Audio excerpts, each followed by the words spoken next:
I was just there for the barbecue, not for the ghosts of my past. But then she walked in, my ex, Faye, with that damn determined look in her eyes. We hadn't spoken since she shattered my world, but here she was, asking for a minute of my time. A minute? After everything she did? What did she expect? Forgiveness? Closure? All I wanted was to finish my brisket, not reopen old wounds.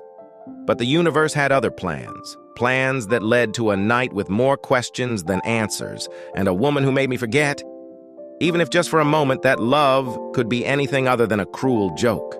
The sign on the frosted glass door said, Matthew J. Singletary, Director of Corporate Systems Analysis.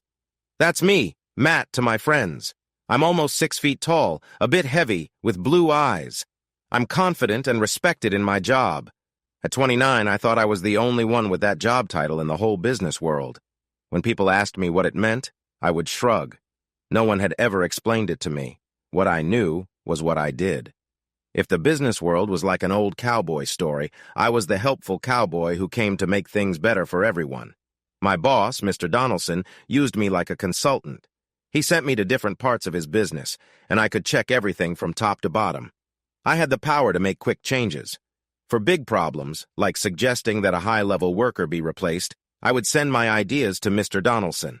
He usually agreed, and if he didn't, he would tell me why. I wasn't sure if I was at the very top of management or one of the lower bosses, but it didn't matter. The only person who had real power over me was Mr. Donaldson. If there were any arguments among senior staff, they would call him to sort it out. I had his private number in my phone, which was a special privilege.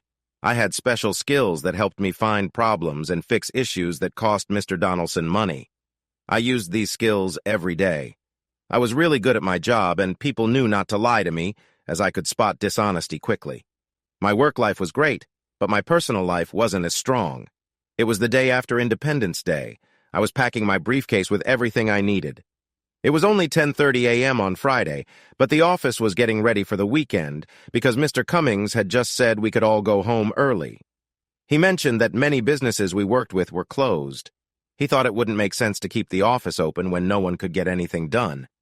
I liked that idea. After I closed my briefcase, I shut my office door and gave a light pat to the sign on the door. I noticed people watching me, so I pretended to wipe a non-existent smudge off my sleeve. When I saw a group heading to the elevators, I took off running as if I had to get there first. Others started running too, laughing as we raced each other. It was all in good fun. Donaldson's was a family business, and everyone at the headquarters got along really well. When I got home at 11:10, I could feel my eyes shining with happiness. I rolled out my new toy, a Shaba drone. This drone was one of the best you could find. It could fly far and was very quiet, both in the military and for regular people. I learned from the manual that Shaba means ghost in Arabic. They used this name for a type of stealth fighter during the Gulf Wars. This drone was named Shaba because it was one of the quietest on the market. My amazing wife, Faye, had found this treasure on a bidding site for a very low price. She won it by outbidding someone by just 1 cent right before the auction ended. It was a birthday gift for me from last Sunday. I had spent the whole week working on it in the evenings after my job, getting it ready to fly. Now I just needed to check it one last time and clean some fingerprints off one of the rotor blades. It was ready for its first flight. I just wanted Faye, my wonderful wife of 3 years, to watch me fly it. That morning, Faye told me she would be busy showing homes to clients but would be home early in the evening. I wanted her to come back right away. I usually didn't bother her at work, but this time I tried to call her work phone to see if she could take a break and come home for the first flight. It was just after noon, and she might have been at lunch, but my call went straight to voicemail. So did my next 2 calls. I wondered why that happened, since Faye worked with a friendly 64-year-old named Martin Rutherford. His agency was in the southwest part of town, and I knew Faye wasn't at the main office. I had called their landline first. I felt a bit annoyed because I knew Mr. Rutherford expected everyone to be reachable through their work phones. Maybe she was somewhere with a bad cell signal. That happens sometimes. Deciding not to wait any longer, I figured Faye might not be that excited to watch the drone fly anyway. Flying toys weren't really her thing. I rolled the drone out onto the driveway in front of our two-car garage, started the little motors, and checked all its functions. I took it for a quick test flight, flying it in a lazy 8 pattern between our house and the other side of the street. I got used to the controls and the view on the remote control. I was really impressed with the video from the 1080p camera on the bottom of my drone. I landed the small craft back on the driveway. While the rotors slowed down, I took the remote control inside to keep it out of the sun. Then I connected the video feed to the big screen that I usually used with my laptop at home. I liked using the big screen, and it worked great with the drone's remote. Soon I was taking off again from the comfort of my desk in the study. I flew the drone over the middle of the street, turning it to the right and adding power to climb up to 40 feet. That height would let me avoid any poles or houses nearby. After a few minutes of looking around through the drone's cameras, I felt happy and excited. It reminded me of the good old days. I really loved flying. My Uncle Jake taught me how to fly when I was a teenager. I took my first solo flight at 15 in a single-engine plane, and 2 years later, I got my license to fly a twin-engine Cessna. Those years were some of the happiest times of my life. Now, even renting the smallest planes was too expensive for me. Times were tough for Faye and me, and I couldn't afford it. This little drone was the closest I could get to flying, and it made me happy. I traveled a few blocks without anyone noticing the eye in the sky above them. It was very quiet and small, so it didn't stand out. Most people look at things around their eye level so they wouldn't see me, but I could see them. I saw kids playing in their yards, people washing their cars, and a golden retriever getting a bath in someone's backyard, and it clearly didn't like it. Everyone was busy with different activities on a warm summer afternoon. I stopped the drone near a pretty brick house across the street and took the chance to practice hovering and changing my height. I didn't want to fly east because that would take me close to the house of Miss Kelly Sanderson. Kelly was about the same age as Faye and me, though some said she had been celebrating her 30th birthday every February for the last 4 years, so who knows. I did know she had just gone through her 3rd divorce and was looking for a new relationship, whether it was long-term or short-term, depending on what came first. Kelly was known to be flirtatious. Her sister even mentioned last summer that Kelly would be open to any attractive guy. Everyone else around when she said this was a woman, and I was the only man who overheard it through an open kitchen window. I decided to leave. I just didn't want to know anymore. I knew one thing for sure. Kelly didn't care if someone was already in a relationship. Kelly Sanderson always made me feel uneasy. I took a sharp left turn and drove back west, passing my house and speeding up a bit. The noise of my vehicle didn't seem to alert anyone around.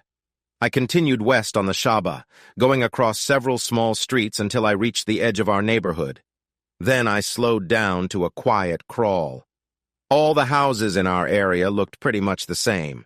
They had similar styles with big yards, 2-car garages, and spacious rooms. This part of the neighborhood was called the George Orwell area because the houses here were a bit nicer than the rest. These homes had 3 or 4-car garages, and each one had a nice swimming pool in the backyard. I guided the Shaba to the cul-de-sac where the best homes were. Beyond that, there was just empty green land. I wanted to bring the drone back home to check it over and see how long it took to recharge after such a flight, along with a few other things. I started to turn the Shaba around to head back. As I tilted left and aimed east, I noticed a small flash of color on my right, in front of Taylor Henning's nice house. I paused, feeling a frown forming on my face. I diverted the drone back towards that color because it looked just like the bright red of my wife's Lexus. We had bought it a few months ago because Faye needed a car to impress buyers when showing homes. There was no good reason for my wife's car to be in this part of the neighborhood, especially at the Hennings' place. But there it was. I was sure it was my wife's car even before I got closer.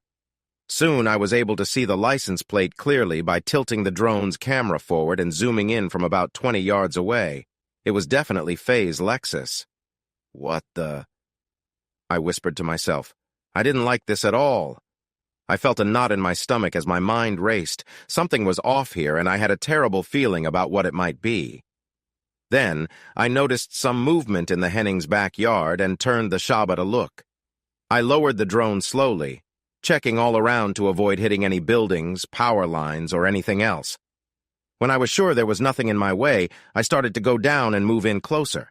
I shouted, even though no one could hear me. My wife, Faye, was 30 feet below me and 50 feet away. She was with Taylor Hennings and his wife, Brianna. They were enjoying the hot summer day by their swimming pool. I felt a tight knot in my stomach. It really hurt. I took a deep breath to calm myself and tried to push my feelings down so I could keep going. After a long sigh, I moved the drone closer. I had to close my eyes for a moment while the drone hovered over the Hennings patio. It took me a bit to collect myself. When I opened my eyes, the scene was still there. It wasn't a bad dream, and I wasn't going to wake up. I forced myself to watch, feeling the pain and letting the betrayal sink in for several minutes. I was surprised I could push my anger and sadness down into a small part of my mind without it affecting me. After a while, it didn't bother me much at all. Very strange. After a couple of minutes, for some reason, I felt distant enough to see the situation like it was just a badly written play. Taylor didn't look great. He had a growing beer belly. I couldn't understand the attraction. If Faye was going to betray me, why this guy? Brianna, on the other hand, was slim and fit. She was short, had brown hair, and a nice face. I didn't even know Faye was interested in women, another thing she had hidden from me. But if she was curious, Brianna seemed like a good choice. I started to get angry again. I let it grow. Being mad helped me. It eased my hurt and freed my mind so I could think. Rage was even better. I couldn't figure out why Faye was with the Hennings. I thought our marriage was strong. I guess I was wrong. Watching what was happening right in front of me, it felt like I had no idea. I was 29 and Faye was 27. We had been together almost 5 years. We dated on and off for a year, were exclusive for another year, and then got married. Our third wedding anniversary was 2 months ago. I thought, clearly I was wrong, that we were very close.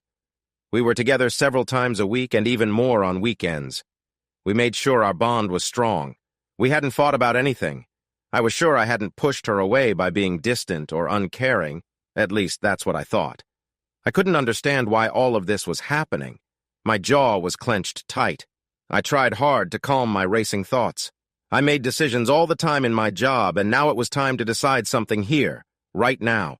I knew it was time to move on, both in my life and in my feelings. I couldn't think of any good reason my wife would betray our marriage like this.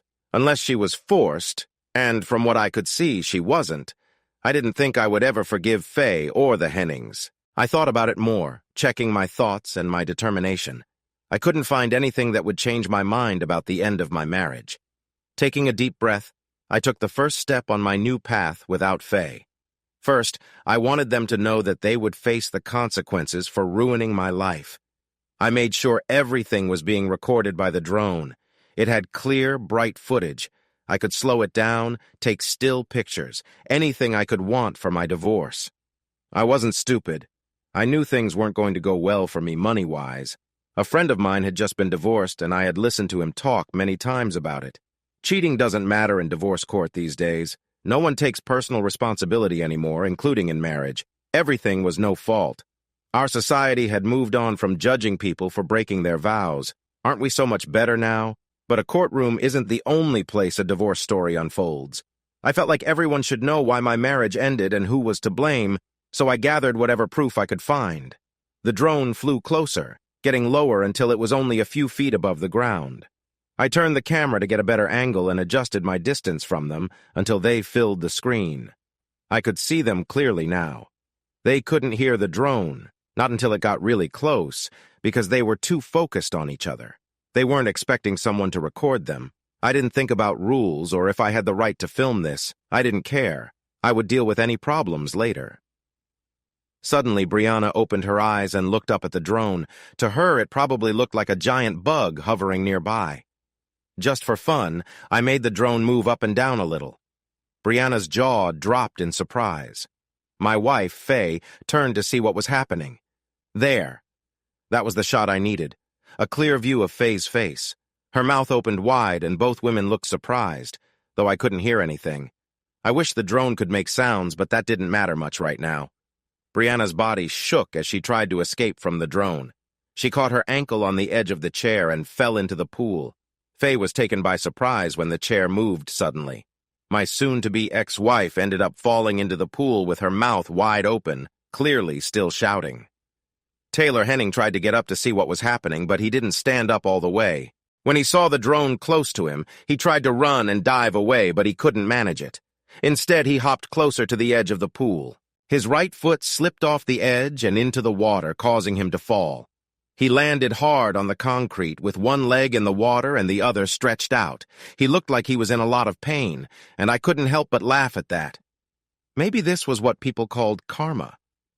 Faye and Brianna were splashing in the pool, still confused.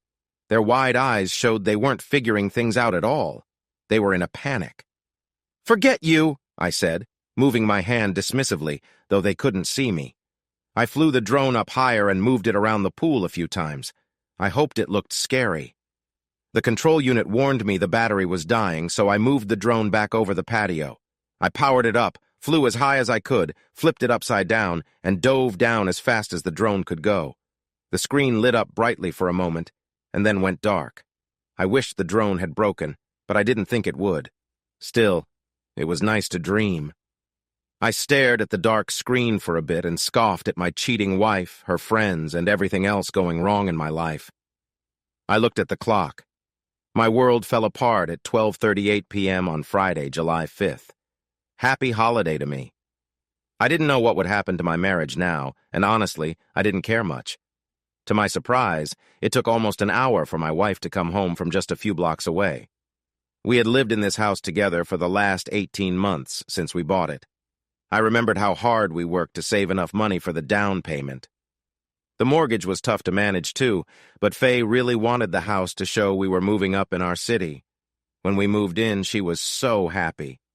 At that moment, I was glad we made the choice.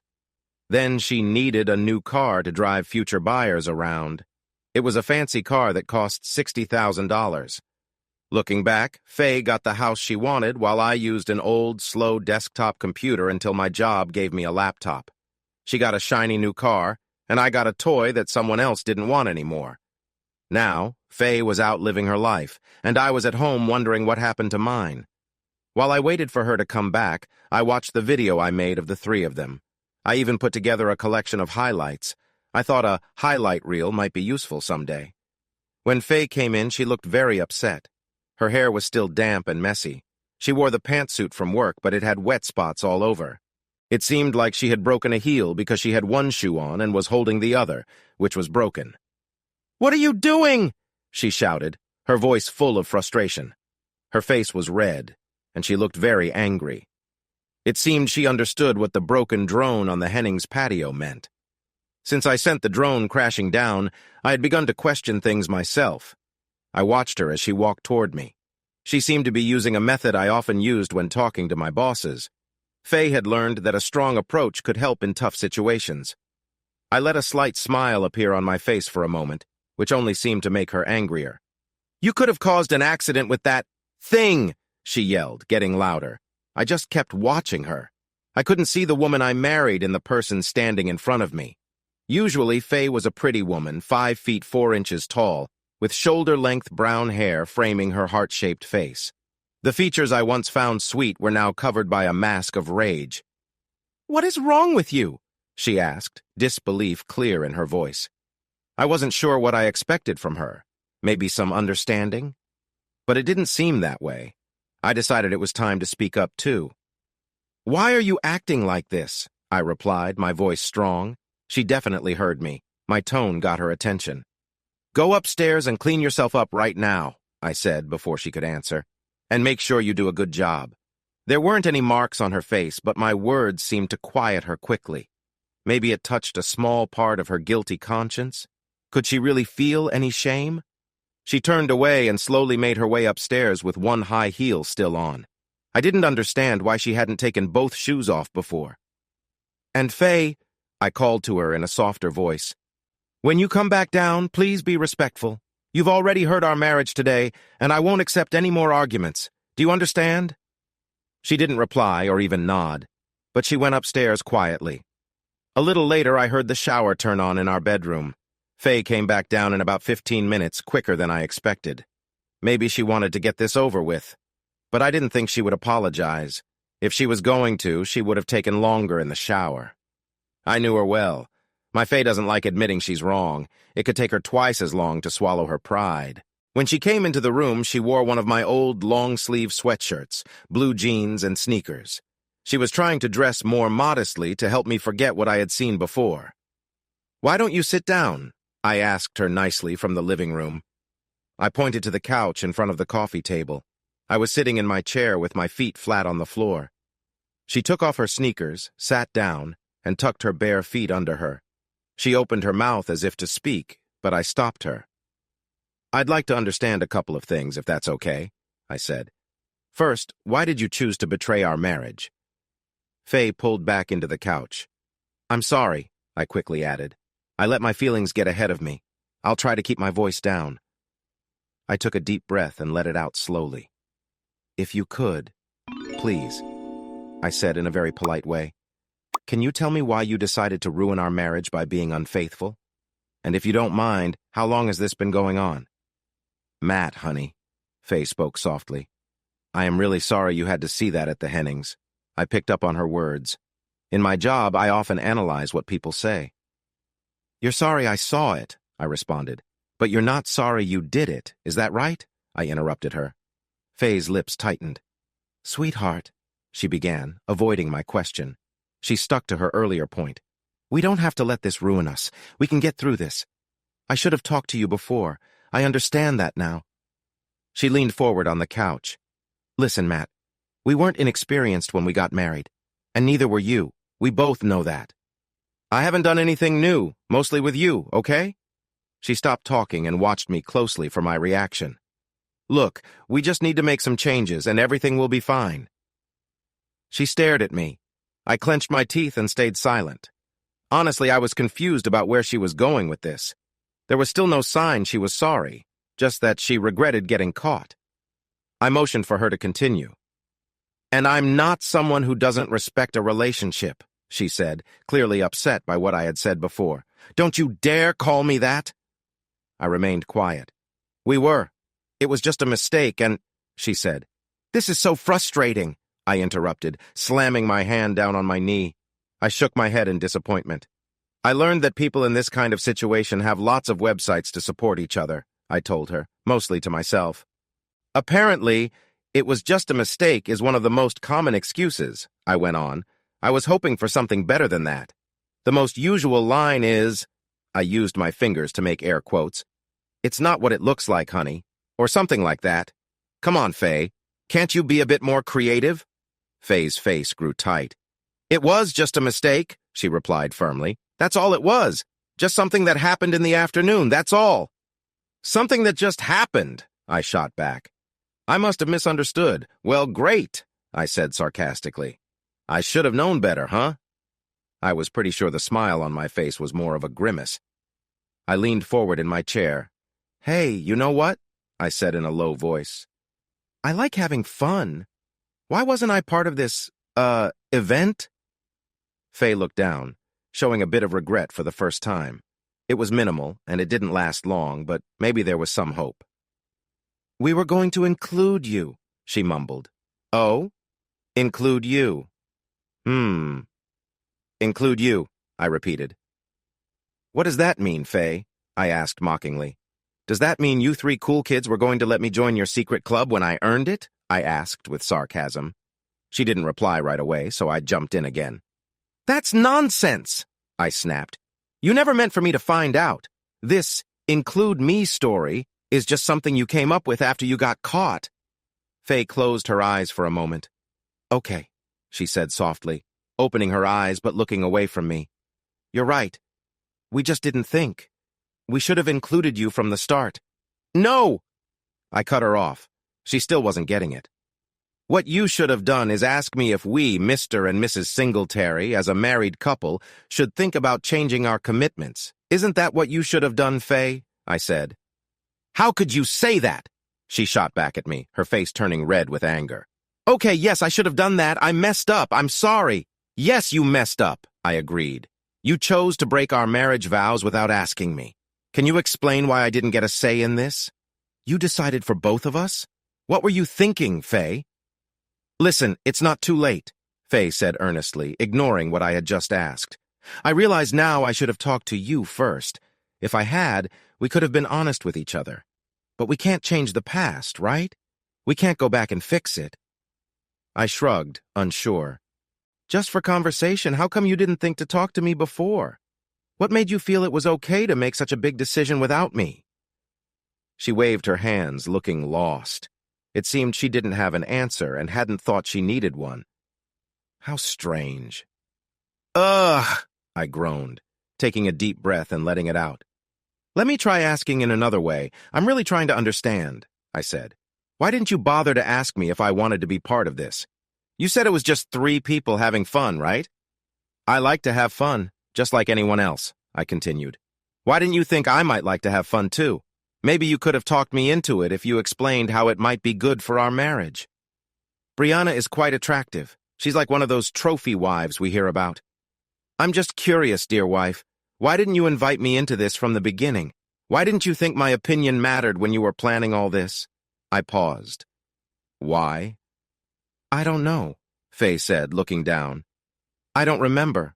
Maybe I thought you wouldn't want to do it, she added after a moment. Okay, now we're getting somewhere, I said. You thought I wouldn't want to do it? If you thought that, why didn't it seem wrong to you?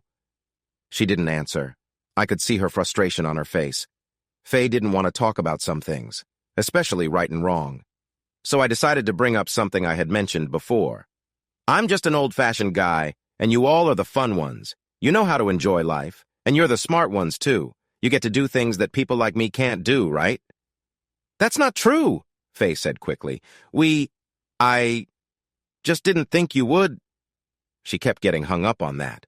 I wasn't sure how to help her understand. Okay, so you thought I wouldn't agree to this, I said slowly. You thought your husband, your partner in our marriage, wouldn't like stepping outside of it. But you did anyway. Don't I have a right to think that was a bad choice? How did you think ignoring my feelings was okay? Faye realized where I was headed with my questions. She really didn't want to go there, so she shook her head and tried to take control of the conversation again. Matt, you know I wasn't a virgin when we met. You even know who I was seeing then, right? And I know who you were dating, too. It was Caitlin, remember? The girl you liked when I first met you? See? She paused to see how I would react. When I didn't respond, she thought I was starting to agree with her. But I wasn't. I saw that Faye was mixing up what happened before we made our commitment with what shouldn't happen afterward.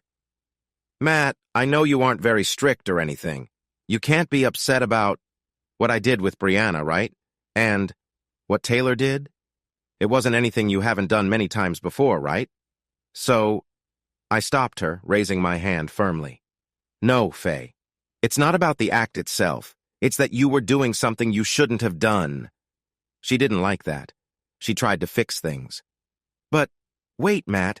You said you wouldn't mind being with Brianna. You said that. Faye leaned in closer. It's not too late to make things right, honey. I messed up. I wasn't thinking when I didn't include you from the start, but we can move past that. She shifted her feet from the couch and sat up straight. She leaned closer to me, trying to show me she was serious. Listen, Matt, here's what we can do. Faye reached out her hand as if to touch my arm, but she couldn't quite reach me across the big space of carpet. I could tell my face looked a bit worried. At that moment, I couldn't stand the thought of her being close to me. Luckily, she didn't come over. Taylor, Brianna, and I were talking after, Faye said, after what happened at their house. She was clearly struggling, trying to find the right words to avoid upsetting me again. What we can do, Taylor suggested this, honey, is that you could be with me and Brianna together, or just one of us if that's what you want. And for 3 months, Taylor couldn't be with anyone but his wife, to make up for the time you lost. Her voice faded. I thought she might be realizing how strange that sounded. So, I guess 3 months is how long this has been going on, right? I asked. Faye nodded, but it was barely noticeable. Is that right? 3 months? I felt a bit more annoyed. Answer me, I demanded, when she didn't respond quickly. Yes, just 3 months, Matt. She paused. So, what about it, honey? Can we fix things and move on? Do you want me to call Brianna right now? She asked, almost begging. No, I replied sharply. I don't want anything to do with this. Not with you, not now. I can't even think about what's happened. Faye shrank back, pressed against the couch, looking shocked. I interrupted her before she could gather her thoughts. Why? Why did you betray me, Faye? She stared at me without answering, still in shock. Why? I shouted again, leaning toward her. Faye's eyes grew wide. Why did you think this was a good idea when you knew I would be devastated? I yelled. She swallowed hard and gripped the couch cushion tightly. Why? Faye shook her head like she was trying to shake off a bad feeling. Answer me, why? I shouted again. Because I wanted to, she screamed back. Why can't you just grow up, Matt? I wanted to get out of this small space we're in. And it was fun, too, she added. I did it because I could and because I wanted to. She took a deep breath and glared at me. This is my body, she said, making a big gesture down her body. Just me. I get to say what happens to me and no one else. I looked at her for a moment, just studying her. Faye, I don't get it. Where did this idea come from? You're smarter than this. Who's been telling you these things? She didn't answer, either because she couldn't or wouldn't. I shrugged. If she didn't want to talk, I could keep going. Yeah, I agree, I said quietly. You absolutely have the right to decide what happens to you, I told her, calmer this time. But when we got married, you used that right, didn't you? Didn't you say that only I could be with you? I paused, letting that sink in. By her expression, she didn't like what I had said. She didn't like that I brought it up. But I have rights too, Faye, I said. I can decide if I want to accept what you're doing with someone else.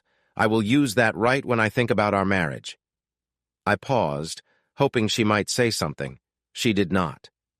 Just so you know, I told her casually, right now, I don't think our marriage will last much longer. To me, you have pretty much destroyed it, and it seems pointless to try to fix it. She looked shocked. Her face went still, and her eyes were filled with surprise. Clearly, she hadn't thought I would really consider divorce just because she was having fun. That amazed me. I had said before that she was smarter than she was acting. I was puzzled about where her thoughts were coming from. Since she wasn't responding, I jumped back into it. So, is that all? I asked calmly. No sense of responsibility? No respect for me as your husband? Did you never think that husbands and wives shouldn't lie to each other or break trust? Did you? She shook her head. Finally, tears began to fall. But I sensed they were tears of frustration, not regret. Just, if I want to, I can do it. Is that it? I pressed on. In your mind, you think you can do whatever you want outside our marriage, no matter how I feel or what anyone else thinks? I asked. Just, I wanted to do it, and it was fun? That's what you're telling me? She didn't reply. Wow, I said with fake excitement. That really sums it up in a little messy package, doesn't it? How could you say that? She yelled. She had enough of this. She never liked being trapped in a corner, and she especially hated explaining herself. Faye jumped off the couch and ran for the stairs. In her mind, this was all my fault. I was being immature and selfish, and I was ruining her fun. But what I was feeling was anger. Remember, Faye, I shouted at her as she ran away. You wanted to do it, and you did it because it was fun. Remember that, Faye. I stood up from my chair and walked from the living room to the den, where my laptop sat open on my desk. I had answers to some of my questions. I felt little regret, maybe a bit, but not much. Faye claimed to feel sorry for not including me from the start, but I wasn't sure about that. Most of her regret likely came from the fact that she had been caught. Faye had been tricking me for at least 3 months, and I had no idea. My wife might have been lying about the timing, and I didn't know if anyone else was involved. I assumed Faye was still not telling the truth. She wanted me to just forget everything and move on. In fact, they all wished I would let go of my anger. Brianna seemed ready to help make up for the time I lost. Her husband was even willing to step back. Brianna planned to help me enjoy good times again, and then everything would be great. What they didn't want was any fallout that might come back to haunt them. They didn't want people finding out what they had done. Deep down, they knew that their family and most of their friends would not approve of their actions. No way. They didn't want anyone to know about this, but because they wanted to hide it, I wanted to expose it. I hadn't been completely honest with Faye either. I hadn't shared something I found on websites meant for people who have been betrayed. They had stats there, but they also suggested telling everyone about the affair and making sure the cheating partner's actions were known. They said this was the first step to fixing the marriage. I wasn't sure about fixing my marriage, but I could expose the truth. I already had most of what I needed. I had watched a short clip taken from a drone and knew which scenes I wanted to put in a small AVI file. It wasn't even 2:30 yet. There was still time. I decided to call Mr. Rutherford, the owner of the real estate company where Faye worked. "Thank you for calling Rutherford Real Estate. How can I help you?" said Mr. Rutherford when I got through. I recognized his voice. It seemed he had given his secretary the afternoon off. "Mr. Rutherford," I said in a serious tone, "this is Matt Singletary, Faye's husband." "Yes, Matt," he replied right away, sounding warm. His agency had a great month in home sales just before Labor Day last year. To celebrate, he had hosted a big picnic at his property in the hill country. Everyone from the agency, along with their families, had attended. Rutherford and I talked for a long time about many things. "Sir," I continued slowly, unsure how to start. "Mr. Rutherford, do you happen to have an email address where I can send you something urgent? Like, right now? I need to send you a short video clip." "I need to talk to you about something important," I said in a serious tone. "Sure, son," he answered. "And just call me Martin, okay?" In just a few seconds, I had his personal email address. I wrote him a message and attached a brief video I had made. I waited for Martin to open the email and take it all in. "Oh my God," he finally said softly. "I'm really sorry, Matt. I had no idea." "I didn't know either, Martin," I replied calmly. "But I want to show you something. Look at the date and time in the corner of the video. This was happening around noon today. The point is, one of your managers and his wife are involved with my wife during work hours, using your time." He was quiet for a moment, probably thinking about the serious trouble this could cause. I knew he must realize that this situation could lead to a lawsuit. I had strong grounds to file one. What those three had done caused a lot of hurt in my life. Isn't that how many lawsuits start? Since this all happened at work, Mr. Rutherford could be in big trouble for allowing this to happen, but I hadn't even brought up taking legal action. "I'm open to ideas," he said carefully. "Oh, I don't have any ideas," I replied. "You run your business, and I'm just pointing out some problems. What you decide to do with this is up to you." "I understand," he said slowly, sounding uncertain. "Yes, Mr. Rutherford. I will be getting a divorce, of course, because of this. But what happens with your employees is your choice." "Okay? Well, I need to go now and handle some things. Thank you for your understanding," I said. "Goodbye, Matt. I'm really sorry this happened to you," he replied. "It's not your fault, Mr. Rutherford. Some people just don't act with honesty.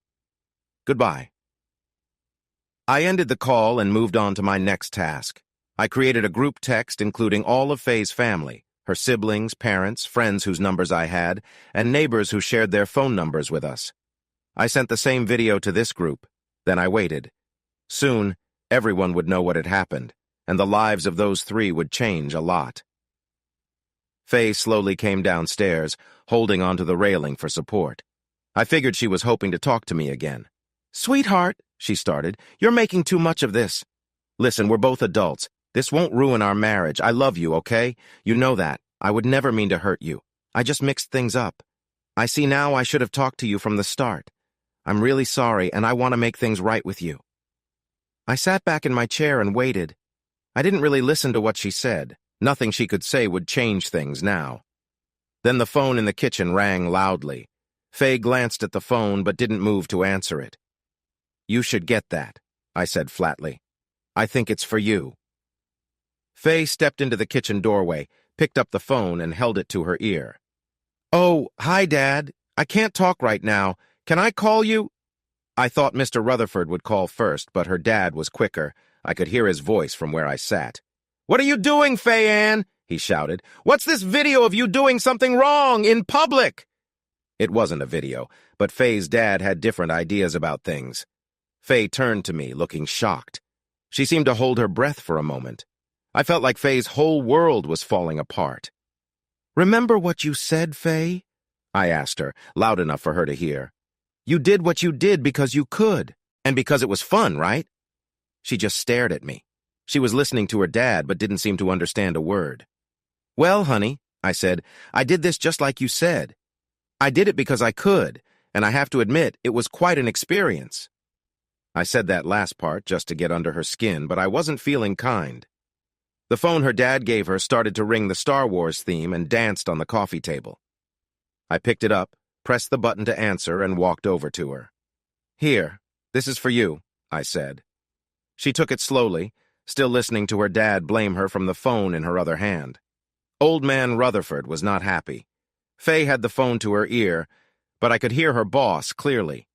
He told my soon-to-be ex-wife that she was fired right then and there along with Mr. Asswipe. He also said if Faye wanted to pick up her final paycheck and things, she needed to hurry. She had to be at the office in 30 minutes or the doors would be locked and she would never get back inside. He would send everything to her by mail. I turned and walked out the front door to back up my old Land Rover. I planned to load a lot of my things into it soon, and I wanted to make the move as easy as possible.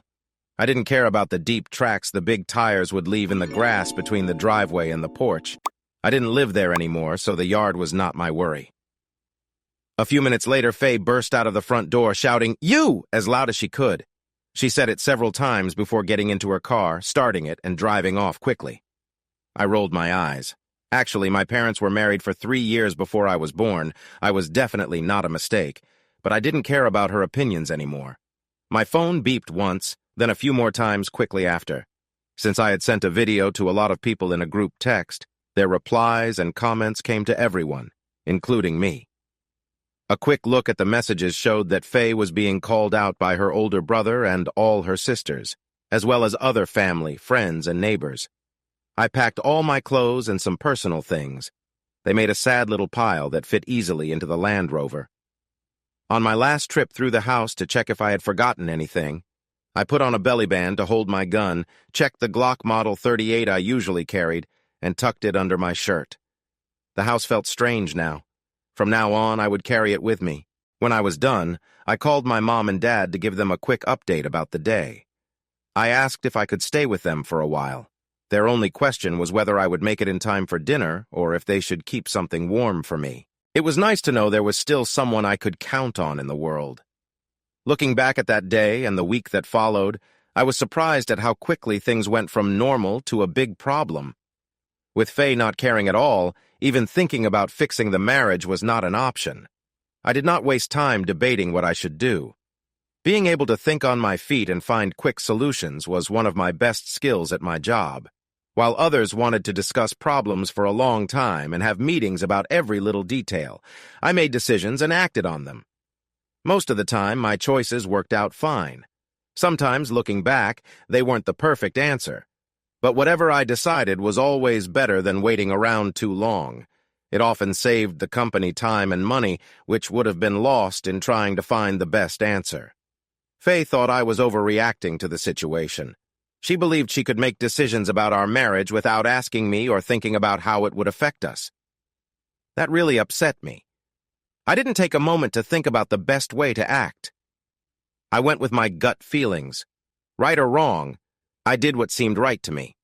They say there is a thin line between love and hate. I was shocked when I saw that my love for Faye was fading by the end of our talk. My feelings for her quickly faded in the days that followed. I could remember loving her, but it felt distant, like a sound echoing in the mountains. At first it was strong, but then it faded away until I could hardly hear it anymore. I decided on a solution that I thought was best, getting divorced. Part of my choice was to help with the huge debt from the house we bought and Faye's expensive car, so we could move on separately. I wanted to protect our credit scores as much as I could. A few weeks after I brought it up, I called Faye's dad, who was upset with both of us for how things turned out. Eventually, I calmed him down and talked about what was best for us as individuals. He understood why I did not want to try to fix things, even if Faye wanted to. It was clear that Faye and I needed to sell the house right away. I could handle the mortgage payments, but I did not want to risk my future for a house I never wanted. Faye didn't earn much as a junior real estate agent, and after our talks, she had no income, so she couldn't pay for the house either. It wasn't hard to show Faye's dad that we needed to list the house quickly. If I couldn't pay and missed payments, it would lead to foreclosure, which would hurt our credit for many years. The same was true for Faye's Lexus. I told her dad I couldn't make the payments, and she couldn't either, so we needed to sell it fast. We had no equity in the house and were in debt with the Lexus, but making these tough choices now would help us later. Faye's dad agreed with me, and he seemed to convince Faye too. I think he got my soon-to-be ex-wife to understand that if she didn't agree with any of this, I wouldn't even try to fix our finances. I would just walk away, cash out my 401k, pack up my Range Rover, and leave her to handle the mess. In the end, we managed to sell the house pretty quickly. I had to cover some of the realtor's costs that I usually wouldn't, but it wasn't too difficult. I traded in Faye's fancy Lexus for a 6-year-old Ford. I paid cash to cover the difference and gave the title to Faye, so she had a way to get around. She was responsible for the insurance and maintenance, which felt fair to me. When everything settled, I had what was left in my 401k and my small share of our bank accounts. The best part? I had no big debts hanging over me. Mission accomplished. We decided to handle our divorce ourselves since we couldn't afford a lawyer. I filled out the papers and did my best to split our things fairly. I was a bit surprised that Faye agreed quickly to my suggestions, especially since she had been unreasonable before. It seemed like someone, probably her dad, told her that arguing over our small amount of shared property would not help her. Luckily, we hadn't had children, so we didn't have to worry about things like custody or support.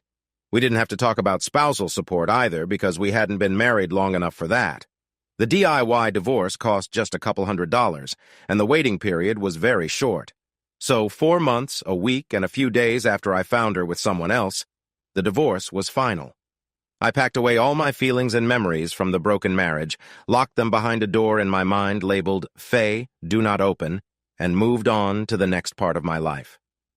That Christmas, soon after I got the divorce papers in the mail, was not too bad. I spent it with my mom and dad. It was calm but good for my heart.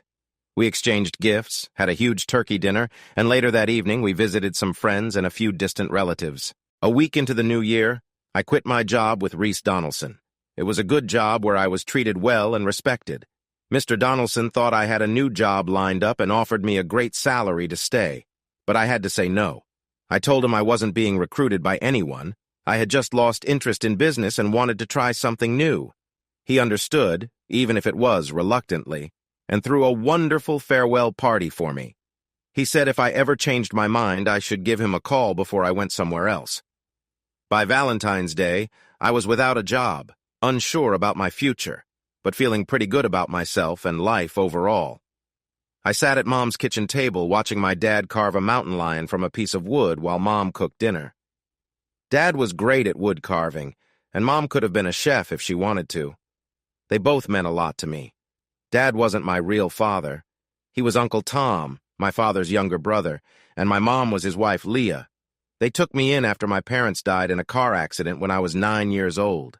Tom and Leah did not have any kids before they took me in, and I was their only child. They never tried to find out if there were problems with my parents or with me. They just didn't want to know. They thought that knowing might bring blame, and they didn't want that to hurt their family. They loved each other too much to waste time on such worries. They were very kind and caring to me.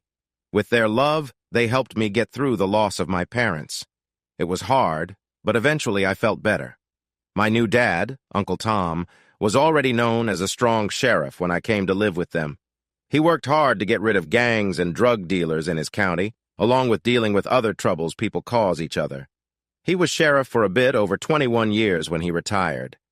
The first time I saw a tear in his eye was when he took me to school in his police car. I proudly told everyone I met that he was my dad, and I really meant it. One time, Aunt Leah went with us to a dance when I was a sophomore. I made sure to ask my mom to dance with me before I asked anyone else. Everyone thought that was sweet. I just thought it was the right way to show how much I cared about my mom. The night I asked them if they would adopt me, they just held each other and cried, and it made me cry too. We were very close, and I only thought of them as Mom and Dad. "What we're doing is giving you your inheritance now," Dad said, "instead of you waiting for us to pass on. You'll get it now while you're young and can enjoy it." He was talking about giving me the title to the ranch. He and Mom decided at ages 53 and 51 that they wanted to buy a big RV and travel the country. They had bought it, along with a small vehicle to drive around wherever they parked. They wanted to visit Glacier National Park first, then the Grand Canyon, and they had lots of places on their list. "But Dad," I said softly, "it's too much. I know you want to travel, but you need a home, a place to relax when you get tired of wandering." "Yes, we know that, son. That's why we bought a house in the north part of the city. It'll be there whenever we want it, and just between us, your mom and I. Well, we really don't want this place anymore. We didn't want to farm or raise animals. We just got into it when I decided to retire from the county. This was a place for me to come when I was done with work, but we never really left. Now's our chance, right?" "Oh, I get it," I said, pretending to be upset. "You don't want it anymore, so I get the old ranch, and I'm stuck here, is that it?" "Nope," Dad replied calmly. "The land here is really tired and not good for farming. Most of the water springs are dry, so we can't keep cows or horses either. But those oil companies keep coming around looking for stuff. A couple of them have already made offers, and they will come back. This time you can find the best price and sell the place." I thought about it. The land started as one big piece, 640 acres, plus another 300 acres close by. Grandpa, my dad's dad, bought this part from a lady when he moved here and got the other part after a good season. Dad didn't like farming. That's why he became a police officer, and he still didn't want to work long hours on the land. He had been selling some of the land, and now we only had about 500 acres left of the original piece. The separate 300 acres went to a farmer next door. "Okay, Dad, I'll do it," I said.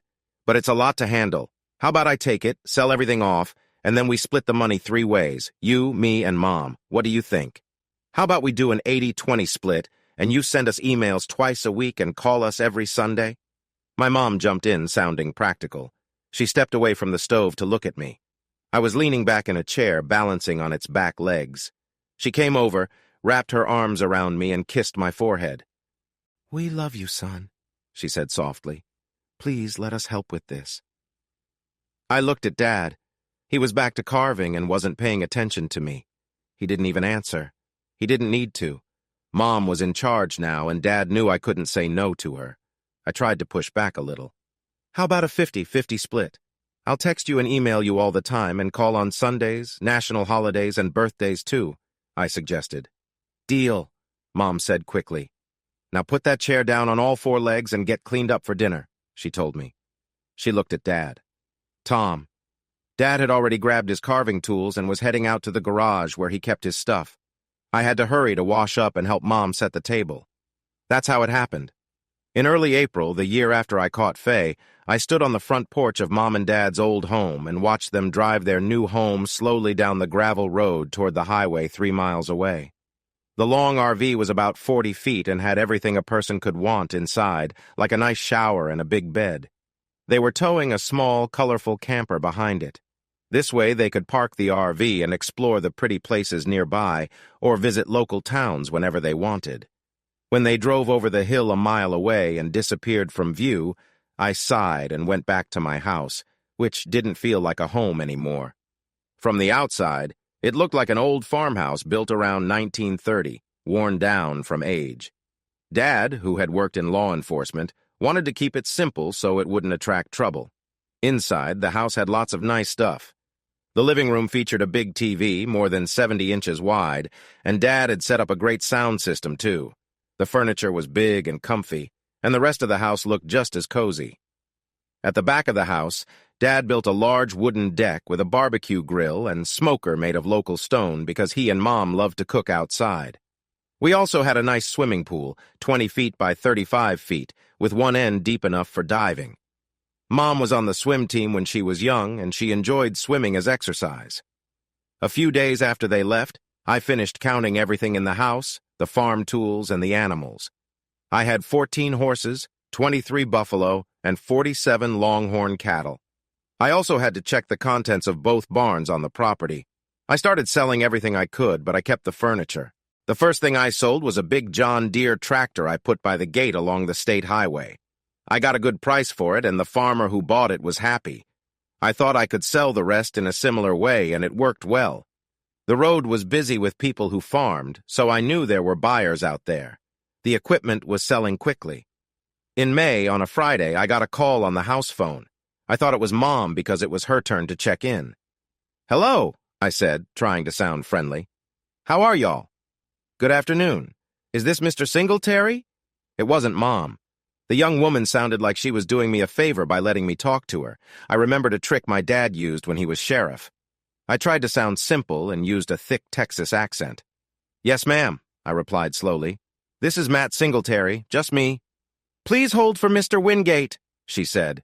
Then the line went quiet, and I hung up. About 3 minutes later, the phone rang again. "Mr. Singletary?" the same woman asked, sounding a bit annoyed. "Yep, that's me," I answered. "Are you still trying to get a hold of that guy, Windswept?" I asked, acting like I was curious. No, Mr. Singletary, I meant for you to hold on, not—" "Oh, no, I'm really sorry, but I can't do that. I only hold on to women. I just don't think it's right for a man to be holding on to another man, you know." There was a quiet moment. Then I heard the woman take a quick breath and let it out. No, sir. What I meant was, could you please wait just a minute while I get Mr. Wingate on the line? Would you mind doing that?" "Oh, sure. Yes, ma'am, I can do that. How long do you need to get him?" I asked, genuinely interested. "He'll be with you shortly," she replied, not answering my question. I couldn't tell if she was about to laugh or if she was holding back her frustration. Either way, she sounded much more normal now. It actually took more time than shortly. I bet she went over what we talked about with Mr. Wingate so he'd know what was going on. "Good afternoon, Mr. Singletary. I'm George Wingate with the firm of Christopher Stamp and Presley. How are you this afternoon, sir?" "I'm doing great, really great," I said. "And how are Christy, Bump, and Elvis doing?" I thought I heard a quiet laugh from a woman on the line, but maybe I was imagining it. Well, we're all doing very well, thank you for asking, Tom. May I call you Tom?" "Well, sir, I guess you can, if you want to," I replied. "But my real name is Matt, so I'm not sure why you want to call me Tom. My real name is Matthew, but folks call me Matt. That's what my friends do." Okay, Mr. Wingate said. "Can I please speak to Tom? Please?" "No," I said firmly. There was a long pause. "May I ask why not?" Wingate asked, sounding a bit annoyed. "He's not here," I replied. Another silence followed. Before Mr. Wingate could say more, I decided I had played the short answer game enough. Plus, I was starting to feel a bit bored. My dad gave me the whole ranch, signed it over to me, and then he left on a trip to who knows where, he and my mom both. "Do you want me to give them a message when I hear from them?" "Well, no, it sounds like you might be the person we need to talk to. Your dad transferred the title to you, did he?" I hadn't called him Dad at any point, so I knew I was getting into his mind. He was trying to get back at me, trying to undermine me without me noticing. I smiled. "Yes, he did," I said to Mr. Wingate, who thought very highly of himself. "Yes, well, Matt," he went on, "a team from SunCloud Petroleum was near your land a few days ago. They saw that you are selling some of your farm tools, and we were wondering if—" I cut him off. "I'm really sorry, but the John Deere tractor is already sold to a nice man named Mr. Jenkins down at Whisper Lake. So is the hay baler, the disc harrow, and the big plow. But I have plenty of other things I could sell if you're interested." "No," Wingate said sharply. He paused. "Matt, we were hoping to set up a time to talk about selling your ranch. That's what you're doing, right? We represent SunCloud, and I promise you we would make you a very good offer for your land. Can we offer you a round-trip ticket to Oklahoma City from your local airport so we can talk more about this?" "Why would I want to go to Oklahoma City?" I asked, confused. "Well, that's where SunCloud and our office are located, Mr. Singletary." Wow, I laughed. "You really had me there," I told him. "But I can't fly on those airplanes. I get really sick on them," I said. "How about you just come over to my house whenever you want?" After he thought about that, I guess he started looking at his calendar for an open date. Maybe he even had the young woman I talked to before check other calendars, too. I didn't know, but there was a long pause. After a while, he came back and we agreed that next Thursday would be a good day for them to come over and meet. I took some time to call a lawyer who helps with big property sales. He knew a lot about selling land and rights and was already on call for me. In mid-June, we were having our third meeting with Mr. Wingate and a group of lawyers from Sun Cloud Petroleum. My lawyer was sitting next to me, along with some other lawyers and paralegals connected online. I couldn't see them, but they were listening and watching through my lawyer's laptop.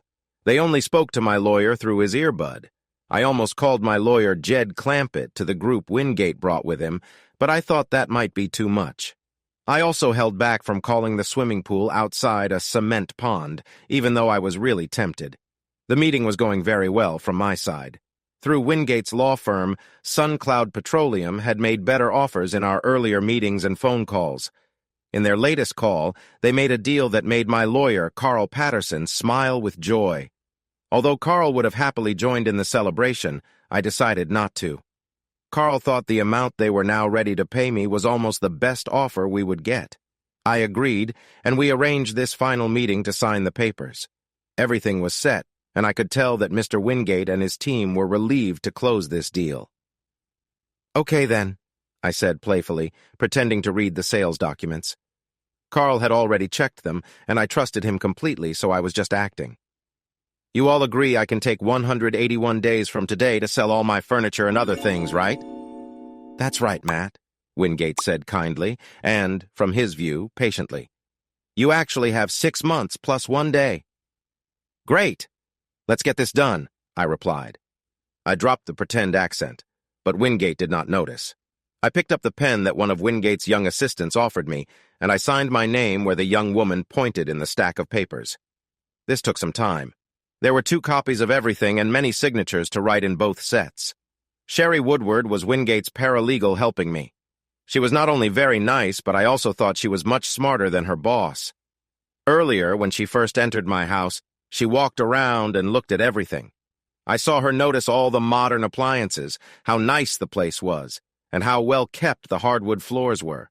She also admired the clean pool and deck behind the house.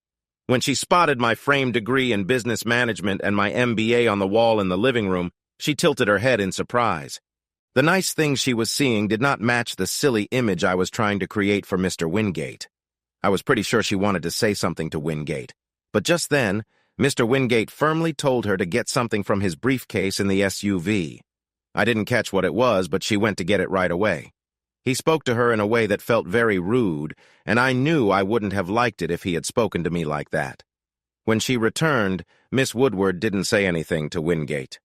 Now, Sherry Woodward stood close behind my left shoulder, leaning over to turn the pages and point out where I needed to sign. Up close, she was even more charming than from a distance. I noticed she was slim and confident. She also smelled nice. I wasn't bothered by her being close to me while we went through the papers, not at all. When I reached the last signature on the final page, I looked up at her and winked. The people from Wingate couldn't see that from where they were. Sherry tried to hold back a laugh by coughing softly. She covered her mouth with her hand to keep from giggling. It was all finished. I gave the pen back to her and handed my copy of the papers to my lawyer. Then I waited. We had arranged with the Wingate team that as soon as the last paper was signed, the money would go to my bank right away. This wasn't always done, but since I was not very experienced with business matters, they agreed. I also spoke with my bank to set up the transfer and be ready to act as soon as the money arrived. I thought Wingate might be foolish and not trustworthy. My lawyer turned his laptop to show me the keyboard and screen. I entered my password and hit the enter key. The money from the Wingate people was quickly sent to another account, and the original one was closed. Maybe I was being too careful. They probably wouldn't try to get the money back just because their senior partner felt embarrassed. Sometimes, though, feeling careful is wise. There really are individuals looking to take advantage of you. "Well, it's been quite an experience doing business with you, Mr. Wingate," I said to the man I would always think of as old numbnuts. I stood up and offered him my hand. "Just so you know, Mr. Wingate, not everyone who speaks with a Texas accent is slow or less intelligent. Sometimes it's just a comfortable way of talking." I could see he was starting to understand. "And just to let you know," I added, "I would have happily sold you the property for half of what you just paid if you hadn't acted so pompous." I smiled at him. I was sure the word would spread in his company. There were too many people from his firm in the room, and I knew some of them might not be loyal to him. I already knew of at least one. Yes, I know it was a bit petty and a little childish, but it felt good. They all left for their big black SUVs, some of them trying hard not to smile. One guy couldn't hold it in long enough for Wingate to close his backseat door before he broke into a huge grin. Sherry lingered by the door just long enough for me to whisper an invitation. She nodded and gave me a piece of paper with her phone number on it and the name of the hotel where she was staying. We had a great time that evening. I took her to the best restaurant in town since I could afford it now. After dinner, we went to a nightclub I knew about. They played a mix of music, including some slow songs, which was a lot of fun with Miss Sherry Woodward. When we got back to my house, we talked about Mr. Wingate for a long time while having breakfast. I wasn't sure what I wanted to do with my life from then on, but I knew flying would be a part of it. I took some refresher courses to renew my pilot's license, including a class for flying instruments, and flying with an instructor for a while to get up to date. My Uncle Jake, my mom's much older brother who taught me to fly, passed away 6 years ago. He left all his things to my mom, including 5 small planes parked behind what we called the North Barn, about 3/4 of a mile from our house. I hired 3 aircraft mechanics to help me fix the planes so they could pass the FAA inspection. It did not take them long. I paid them well for their work, and they had plenty of time to fix my planes. The 5 single-engine aircraft passed the inspection easily, and I started selling them to dealers. I kept one and sold another to a man with a private pilot's license. He wanted to fly more without paying a lot to rent planes. I gave him a good deal because he reminded me of myself. I didn't make much selling Uncle Jake's planes, but I didn't need to. In the end, I had 1 plane left, and I wasn't trying to sell it. I loved flying it and spending an hour or 2 in the sky, just me and the plane. I was sitting at a picnic table under a big pecan tree outside an old building with a small sign in front that simply said, Jesse's. To the locals, this was enough information. Jesse was an old man who looked like he had just finished hard work. No one knew his age, but it didn't matter. People said Jesse's had the best barbecue in the world, and only locals and a few visitors knew about it. Late August is hot in Texas, but just before noon, under the wide branches of the tall pecan tree, and with a soft breeze blowing, it was quite nice. A light cloud of tasty smoke was rising from the smokers out back, which ran all day and night, making people hungry for miles around. Even though it looked a bit run down, this place was really clean. You could eat off the floors without worry. I came here often, since it was on the best road between the big city and Mom and Dad's house. My house now. I was still getting used to thinking of it as mine.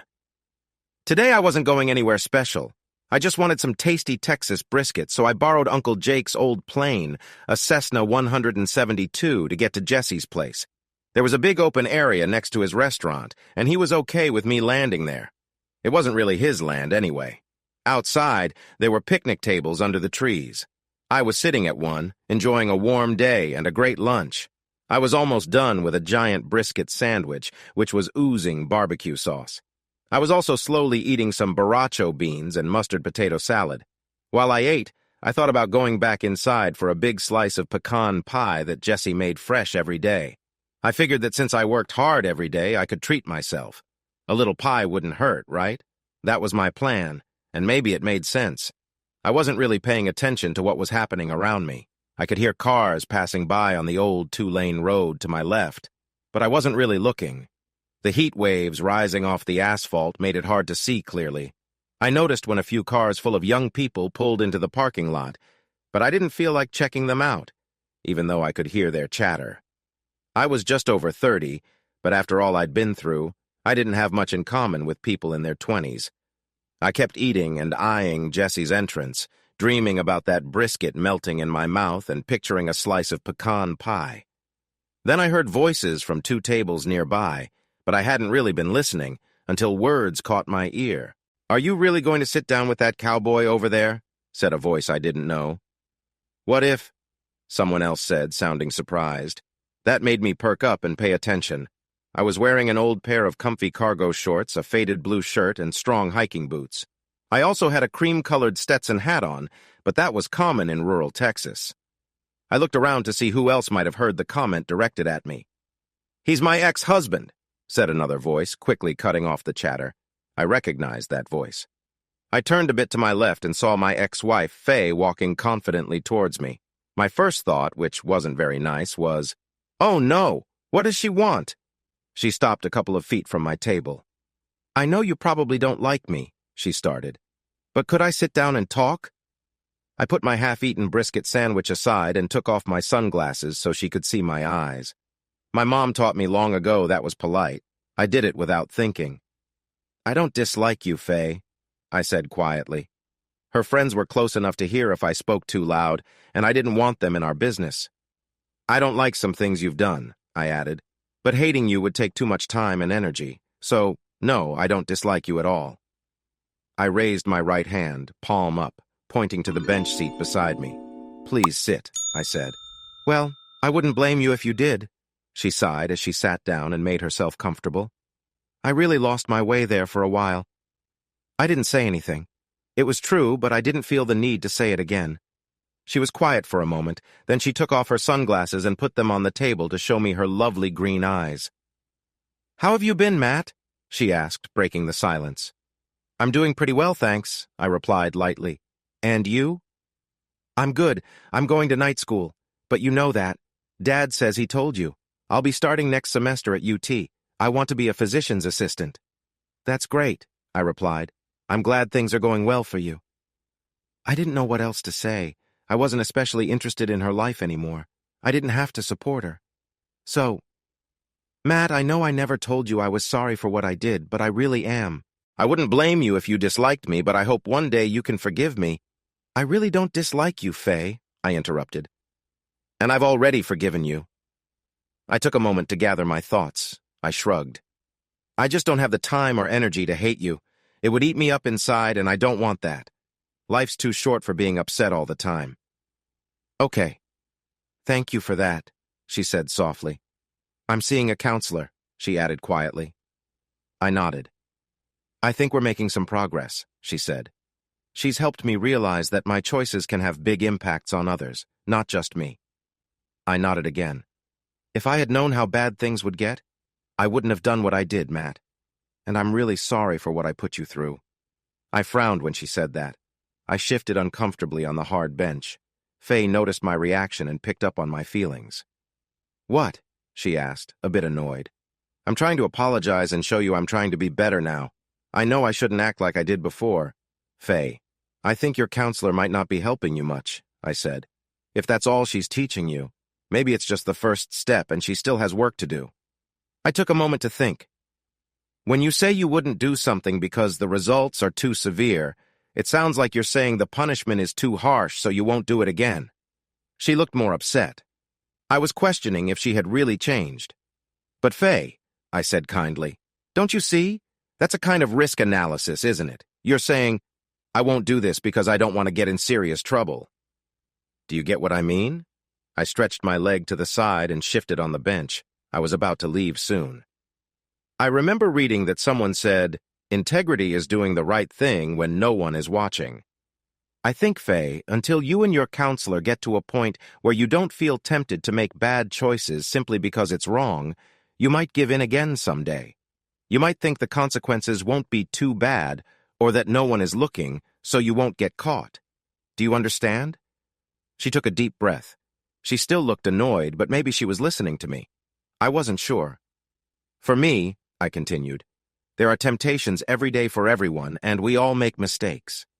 But unless you automatically push those temptations away without thinking about it, I think it could lead to trouble. Like this. She stared at me, a bit annoyed, and looked ready to reply. Well, I guess I just don't think I'm as perfect as some people, she said sharply. She pulled back, biting her lip. Her face softened, and she tried to calm down. She shook her head and took a deep breath, letting it out slowly. I loved you, Matt, she said, changing the subject. I really did, whether you believe me or not. And I loved you, I replied. I showed it by never cheating on you. If she could be upset, I could be too. She looked away, clearly uncomfortable. But telling my mom and dad, my brothers and sisters, and everyone we knew, you call that love? I scoffed a little. Isn't that blaming the wrong person, Faye? I just pointed out what you and your friends were doing. It's like lifting up a rock and seeing all the bugs run away, you know? I was starting to get angry. I took a deep breath and tried to relax my jaw and shoulders. And about how it all happened, I said calmly. I was just following your rules. She frowned and raised her eyebrows. Remember, Faye? You said you did it because you could and because it was fun. I did the same thing. Do you know how hard it's been for me since you told everyone? Faye started to argue again. That wasn't my main worry. I cut her off. You didn't care about my feelings, did you? You didn't think about what this would do to me. She looked down and didn't say anything. Suddenly I was done talking. This was hurtful, and I didn't see any point in going over old problems. I put my sunglasses back on, stretched my left leg out a bit, and stood up. Ah, Faye, I know I probably shouldn't have brought that up. It just came into my head. The counselor would probably have talked about it anyway. I hope I didn't mess up her plans. And I need to go now. You enjoy your lunch, okay? It was good to see you. I took a small step back to clear the picnic table, then stopped and turned back to Faye. And Faye, I loved you so much, but you took that away one day. There's nothing left. All I have now is the memory of loving you. I'm sorry. I wish there was more. But that's all there is. Goodbye, Faye. I turned left and walked along the low wall behind the picnic area. When I reached the end of it, I turned again and walked toward the gate leading out to the wide open fields and my little plane. I threw away the rest of my meal into a trash barrel on the way. I wasn't hungry anymore, not even for that big slice of pecan pie I had been wanting. I was going to miss it later. I felt a bit silly for leaving before enjoying the treat I had promised myself, but I was tired of dealing with my ex-wife for now, maybe forever, and I just wanted to be away from her. A long time ago, I had the idea of flying from the ranch to Jesse's place to skip the long drive along the winding roads of Texas. I tried hard to find out who owned the grassland next to Jesse's because I wanted to ask if I could land my small plane there, but I couldn't find the woman listed in the county records. So I decided to land on the grass anyway and would deal with any complaints later. If the owner showed up and asked me to leave, I would apologize and stop using it right away. Jesse's property was separated from the big open field by a barbed wire fence that had a gate. The gate was about 15 feet long and just a short walk from the main entrance at Jesse's. It was put there a long time ago for moving cattle. The gate was made from strong metal that had not rusted, but the hinges and latch had seen better days. When I first thought of flying to Jesse's, I looked at the gate, spotted the broken parts, and bought new ones. I spent a whole day fixing it by myself. Now the gate swung open easily and closed tight. The woman stood half leaning on the gate, holding onto the top bar. She had gorgeous shiny black hair that was long and reached her waist, shining in the sun.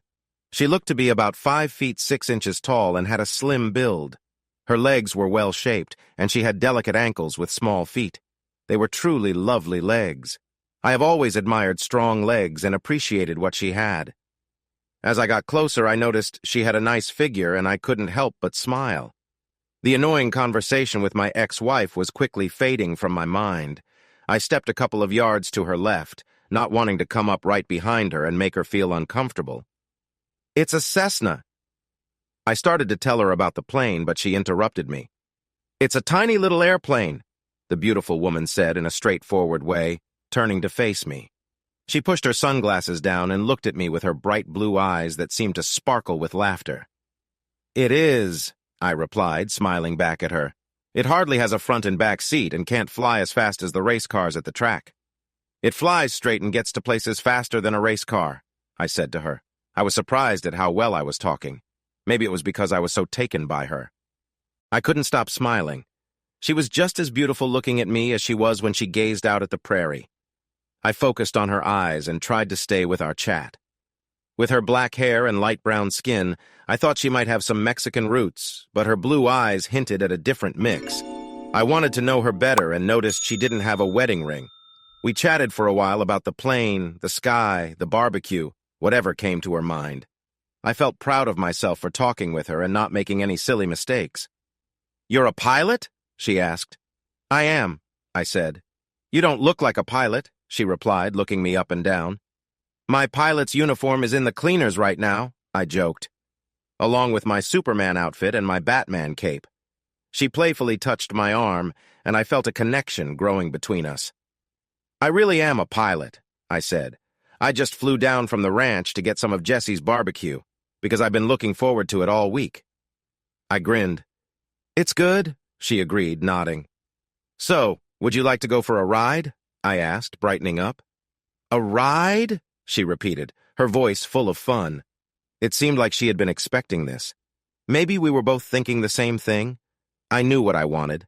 I was eager to know her better. Sure, I said. I have a Mustang at the ranch. We can be there in 20 minutes by plane, and I would love to see you riding her with your lovely hair flying behind you. I meant it. I could really picture it happening. She looked into my eyes, then turned and walked back toward her friends. Julie! She called out. She had a loud voice. I thought the truck drivers a mile away could hear her. Julie definitely heard her. A short brunette stepped out of the crowd and walked a few steps toward us. Throw me my stuff! I'm going on a plane ride! My new friend shouted.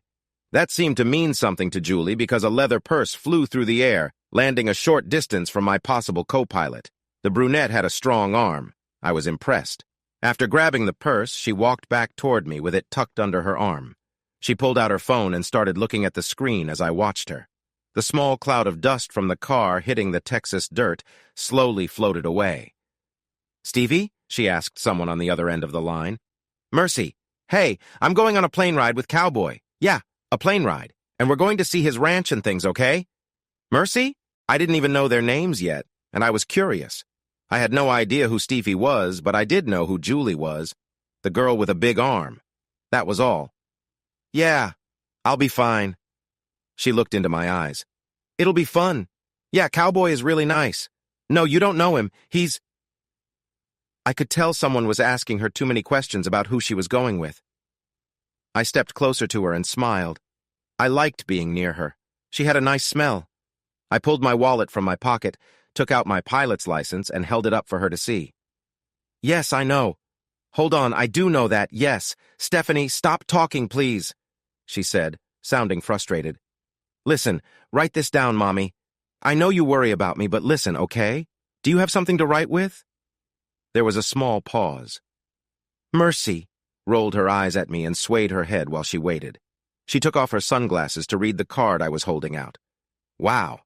She had really beautiful blue eyes, a cute nose, a few freckles, high cheekbones, and full lips. I could see her better now that the big sunglasses were off, and her eyes were a little blurred while she talked to her mommy far away. Okay, his name is Matthew James Singletary, Matthew, and his pilot's license, certificate, I whispered, interrupting her. His, private pilot certificate number is 5555555. She kept going quickly after I interrupted. I liked that. She was smart. She listened again. Yeah, that's it. And if something happens to me and the police need to find Cowboy, that's how they'll know who to ask, because he wears a big cowboy hat, that's why. Mom, or Stevie or whatever, took over on the other end of the call for a moment. No, I don't know yet, she said softly. I'll call you later, okay? She closed her eyes for a moment. Okay, Mommy. I'll be careful. Love you too, bye. She ended the call and put her phone in her back pocket. I walked her through the gate, glancing back at the picnic table where I had been talking to Faye. She wasn't there, and I didn't see her in the crowd. I didn't look too hard. I was busy putting Faye away in a part of my mind marked, Do not open, ever again. Mercy, do you always talk to your roommate like that? I asked with a casual smile as I opened the big gate. That was not my mother, she replied quickly. That was my roommate, Stephanie, she said.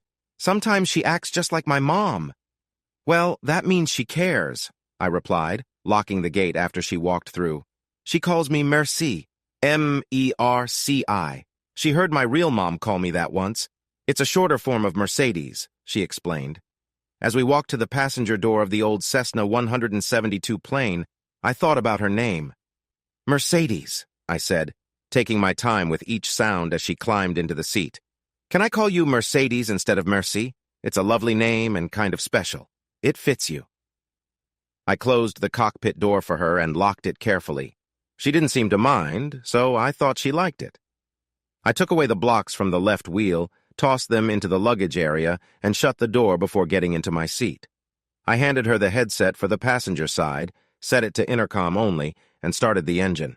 I let it run for a few minutes while I adjusted my headset and talked to her to test it. I drove away from the fence on the big tires of the plane, turned it into the wind, and took off across the open land. We were in the air quickly. The quickness of the Cessna was one reason I loved this plane. I made a wide turn to the right as I climbed. Soon we flew back over Jesse's restaurant. I saw the crowd there, and Faye, a beautiful young woman with black hair, waved at them from the right seat. I turned the plane tighter to make sure they could see us better, and waved back. I flew out of the turn and straightened out on a southern path for a minute. Then I turned back and passed over Jesse's again. I rocked the wings a few times to say goodbye and began to climb higher. I chose a route that would take us to the ranch my parents had left me. It would take about 20 minutes to get there. I settled in at a height where we were safe from birds, but not high enough to be noticed by radar. As we flew, we talked. "So," I said slowly, "if you don't mind me saying, Miss Mercedes, you are the first person I've met with blue eyes. No offense." She glanced at me quickly. "Well, first of all, I'm not Hispanic, smart guy," she said with a frown. "I'm sorry," I replied, looking at her. "I didn't mean to upset you." She looked at me for a moment, then smiled. "You are talking to a real Cheyenne woman, and the Cheyenne Nation is Native American, not Hispanic or Latino or anything like that." I studied her face for a moment and smiled back. "Okay, Miss Mercedes. Once, while working on a history project, I read many old journals written by mountain men from the early 1800s. I couldn't find any mention of blue-eyed Cheyenne girls in any of them. I paused to check the instruments and then looked at the horizon again. "So, tell me the truth," I said. "There has to be some Irish blood in your Cheyenne warrior princess family, right?" Mercedes stuck out her tongue, but she was smiling. Okay, she replied, grinning widely. "I might have a mother with Irish roots. Happy now?" "Ah," I said, trying to sound wise, or at least smart. "So your dad met an Irish girl in the wilds of Cheyenne, Wyoming?" "Nope." "Philadelphia," she replied, sounding clever. "And Mom says it was her choice. She claimed she surprised a wandering Cheyenne warrior and took him home, feeling sorry for him. Now he belonged to her." I laughed, imagining the fun arguments between her parents. My own mom and dad often had similar playful fights. "I would love to buy your parents a cup of coffee and chat with them," I said, giving her hand a gentle pat. "They sound like great people." I liked the feel of her hand. It was nice and smooth. Then Mercedes asked about Faye. She had heard that Faye called me her ex-husband. I told her a bit about my divorce from Faye and what we had talked about at Jesse's. I explained that I kept those memories tucked away in my mind and how that felt comfortable for me. I also told Mercedes that it wasn't rude of me to invite her for a plane ride in front of Faye. I didn't think of my ex-wife any differently than I did the other women at the table. Mercedes told me that Julie was a second cousin on her mom's side. Julie had invited her and Stephanie to Texas for a short vacation before they started getting ready for a dance tour in Europe. I learned that Julie worked with Faye but didn't know her well. I agreed that I didn't know Faye well either, so we dropped that topic. When Mercedes asked how I learned to fly, I told her about my Uncle Jake. He had taught me everything I needed to know and helped me fly solo when I was 15. Flying became one of my favorite hobbies. After that, we chatted about anything that popped into our heads. I was navigating the plane well. In fact, the ranch came into view much sooner than I expected. I was having a great time talking to a Cheyenne girl named Mercedes. I got ready to land my Cessna plane on the familiar stretch of prairie I used as a runway. I explained to her about flying downwind and upwind. After flying the downwind route, I turned the plane and made a smooth landing on its 3 wheels. I then drove the plane close to the big barn where we kept the tools and supplies. We made sure the plane was safe from the strong winds. This was Texas, after all, known for its wind blowing over long distances. Mercedes helped me as much as she could, and when we were done, I took her through a wide space in the barn to the other side where we could see my house a short distance away. "Okay," she said, looking around. She pointed at the house where my Range Rover was parked by the back porch. "Where's this Mustang you mentioned?" "Over here," I answered, quickly walking toward where the small group of horses stood by the corral. They were watching us with hopeful eyes, looking for a treat. I didn't have any food, but they didn't know that. There she is, I said, pointing to a playful 3-year-old horse who seemed to know we were talking about her. Hey, Ginger, I called, holding out my hand. She came over happily and nuzzled my palm, expecting something sweet.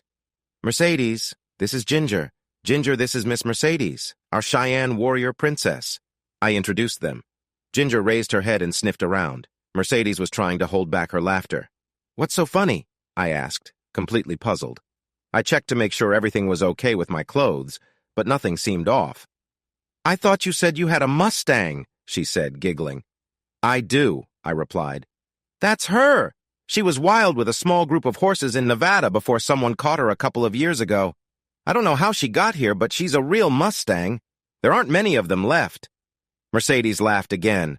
I thought you meant a Mustang, like a car, she said, mimicking the sound of a car. I chuckled. Not at all, I told her. Why did you think I meant riding her fast? I thought that's just how cowboys talk, she said, smiling.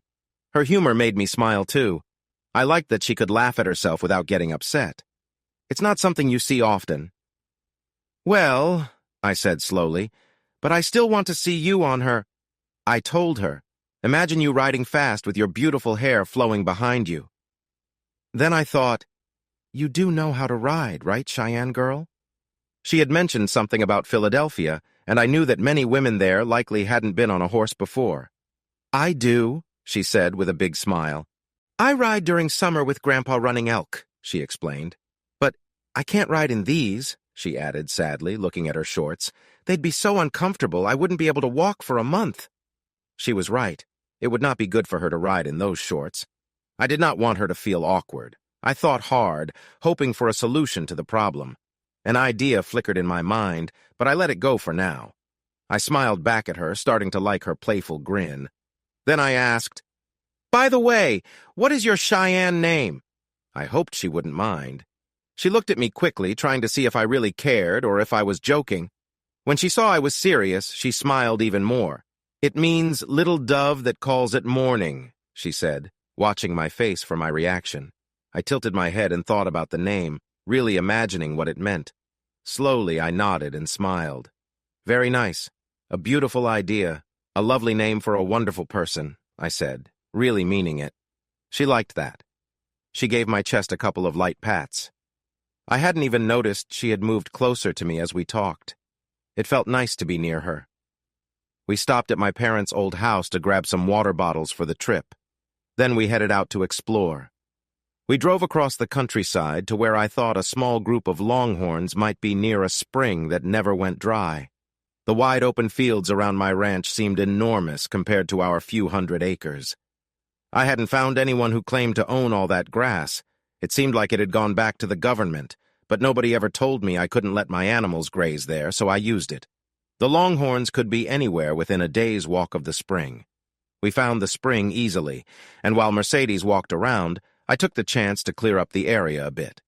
After that, we drove a few miles north and then west around a hill, where we saw the cattle slowly making their way back to the water we had just left. We parked and watched them walk. Mercy couldn't stop talking about how wide the horns on those cattle were. To have something to share with her, I started talking about longhorn cattle and a bit about the history of the area. I mentioned the old ruins that were hidden under the edge of the rock we had just passed. She said she wanted to see the ruins one day. I promised I would take her. I also told her about the buffalo, but they were farther away, probably in a different spot, because they and the longhorns never got along. The afternoon was getting late. We walked back to the house, chatting comfortably to pass the time. The shadows were getting long when we finally reached home. I drove around the house, showing her the swimming pool and jacuzzi in the back. Then we went a little way down the hill toward the county road. I wanted to show Mercedes the small house where Mom and Dad let me stay from when I was 15 until I went to college. I also pointed out the field that had been tilled, but was now wild and flat. I used to walk across that field many times a day when I was younger. I told her I even started running across it to stay in shape, and I was sure I had gotten my exercise every day just getting to and from the house. Back at the front porch of the main house, I turned off the engine but didn't open my door right away. Ah, Mercedes, I really don't want to take you back to town. I'm having so much fun with you here, but I don't want you to feel trapped. So, If you prefer, we can drive back to town. I can have you home in time for dinner." She looked closely at me for a moment like she was trying to read my thoughts. "What do you want to do?" she asked. "I want to fire up the grill and serve you steak and salad for dinner," I said without hesitation. "Then we might swim in the pool, and later, when it gets dark, we can look at the stars while we listen to the coyotes howling," I told her quickly. Mercedes studied me and then smiled slowly. She turned to her back pocket and pulled out her phone. "Stevie?" she said. "Hi, listen, I'm not coming back tonight, okay? Yeah, I'm going to stay out here at the ranch. I don't know, maybe tomorrow, or the day after. Yeah, all is good. I'll call you tomorrow. Bye." She turned back to me. "Cowboy, Matt." She said seriously, "I really need to go to the bathroom. Can we please go inside and find that nice bathroom you showed me earlier?" I was starting to really enjoy her smile. "Of course," I replied, pulling on the door handle. "Last one inside, has to wait," I shouted. She squealed something I couldn't understand as she hurried to open her door. We dashed up the 4 wide steps to the porch, and I pushed the door open as fast as I could. She was laughing, trying to grab my arm or anything else she could reach to slow me down. But I was bigger and moving fast. I made it to the downstairs bathroom first, but I just slapped my hand against the door and kept going down the hall to run upstairs to the bigger bathroom. I grew up believing in ladies before gentlemen, and I really followed that rule. Mom would tease me if I didn't. I heard the downstairs bathroom door slam shut, and then it was quiet. I was busy unzipping my jeans. I didn't realize it, but I was close to bursting, and it was getting urgent. I can cook on a stove, but I really like grilling outside. Mercedes loved healthy foods, so we worked together.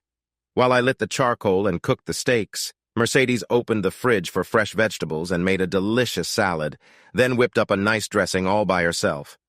She brought the salad out to the deck and set the plates and silverware down while I handled the steaks. Now and then we would bump into each other while moving around, and we would gently push each other's hands away to avoid crashing. A few times we patted each other's shoulder or arm just to feel close while talking about nothing special. It had been a long time since I shared nice moments like this with anyone.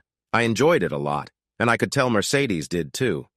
She placed our plates side by side instead of across the table, and I really liked that. We talked softly as night fell, chatting about simple things, just 2 people getting to know each other. Even though we had only known each other for a few hours, we felt comfortable, sharing our thoughts and sometimes reaching out to touch. After we cleared the table and loaded the dishwasher, we moved to 2 loungers on the deck. I had already pulled them closer, so they were just a few inches apart, and she didn't mind.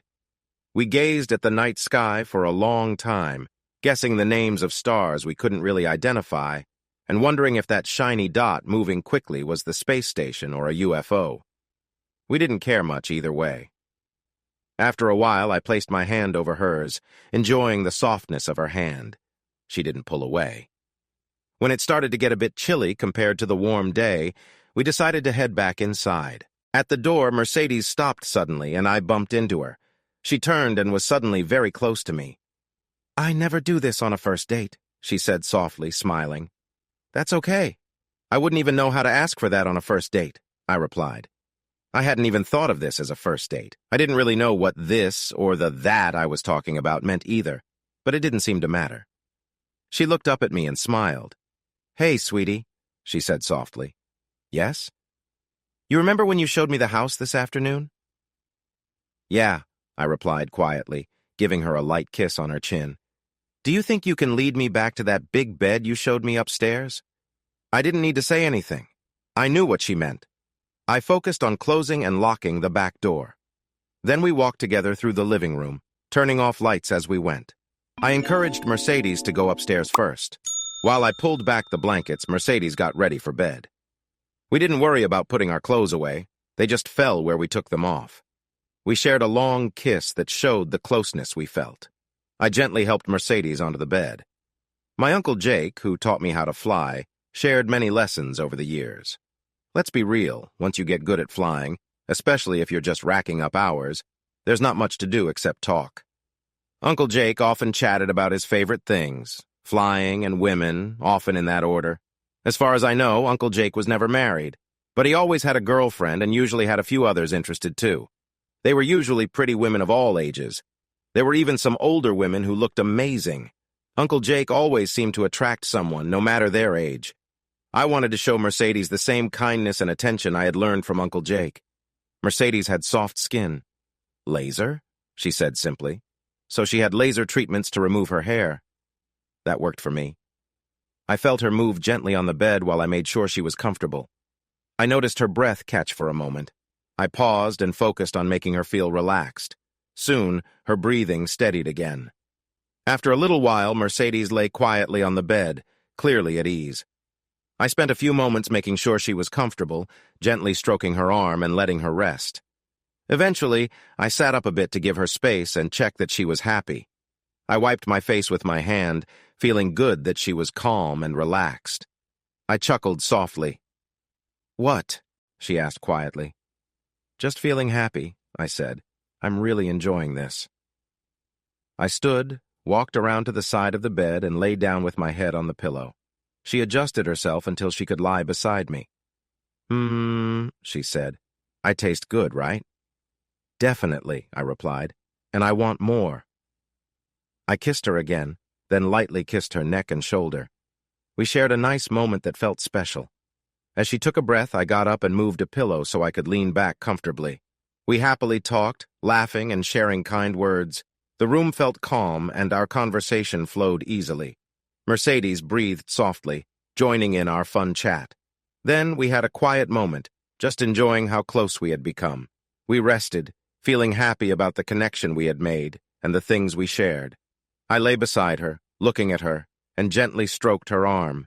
She took a few deep breaths and smiled as we cuddled closer. Then she put her left hand on my chest, pushed me back a little, and took my hands in hers. She moved up on the bed until her head rested on my shoulder. She patted my chest gently. "If you tell anyone about this, I'll say you're lying," she whispered. "But you need to stop because I'm so tired and can't handle it anymore," she added, shifting a bit to find a better spot. She gasped and trembled for a moment, then relaxed. "I didn't do anything," I said, pretending to be innocent. She laughed, a bright and joyful sound. "I think I just got a little too excited," she said, feeling very pleased. We stayed there together, relaxing and speaking softly, enjoying our time together. "Why didn't you treat your ex-wife like this?" Mercedes asked after a while. "What?" I replied, surprised. "I did everything I could when I was allowed, a couple of times a week and even more on weekends," I insisted. She paused for a moment.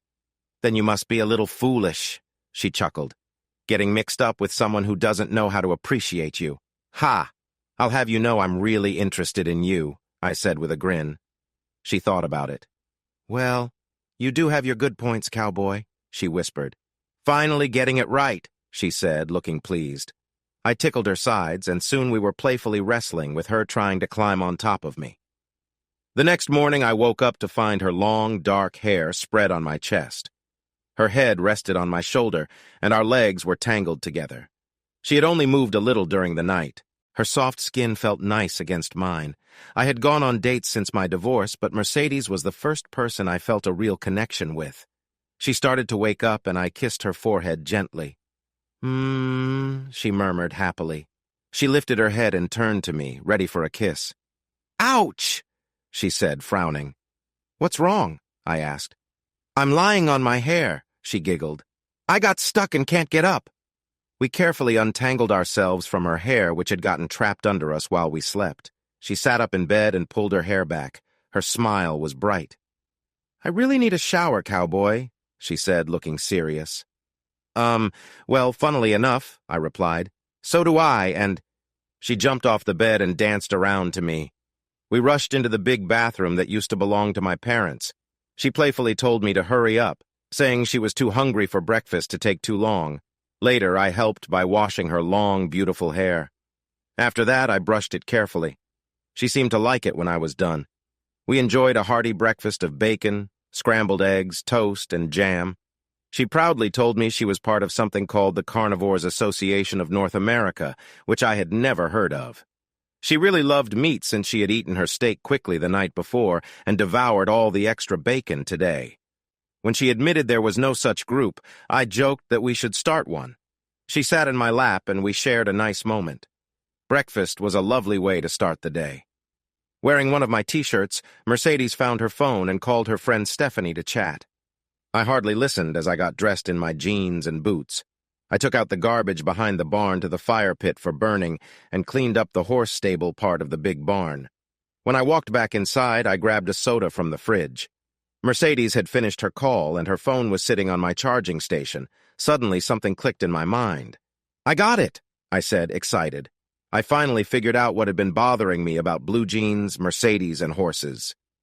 She looked at me with a puzzled expression. "Mom's stuff! She left everything!" I waved my hand as I spoke.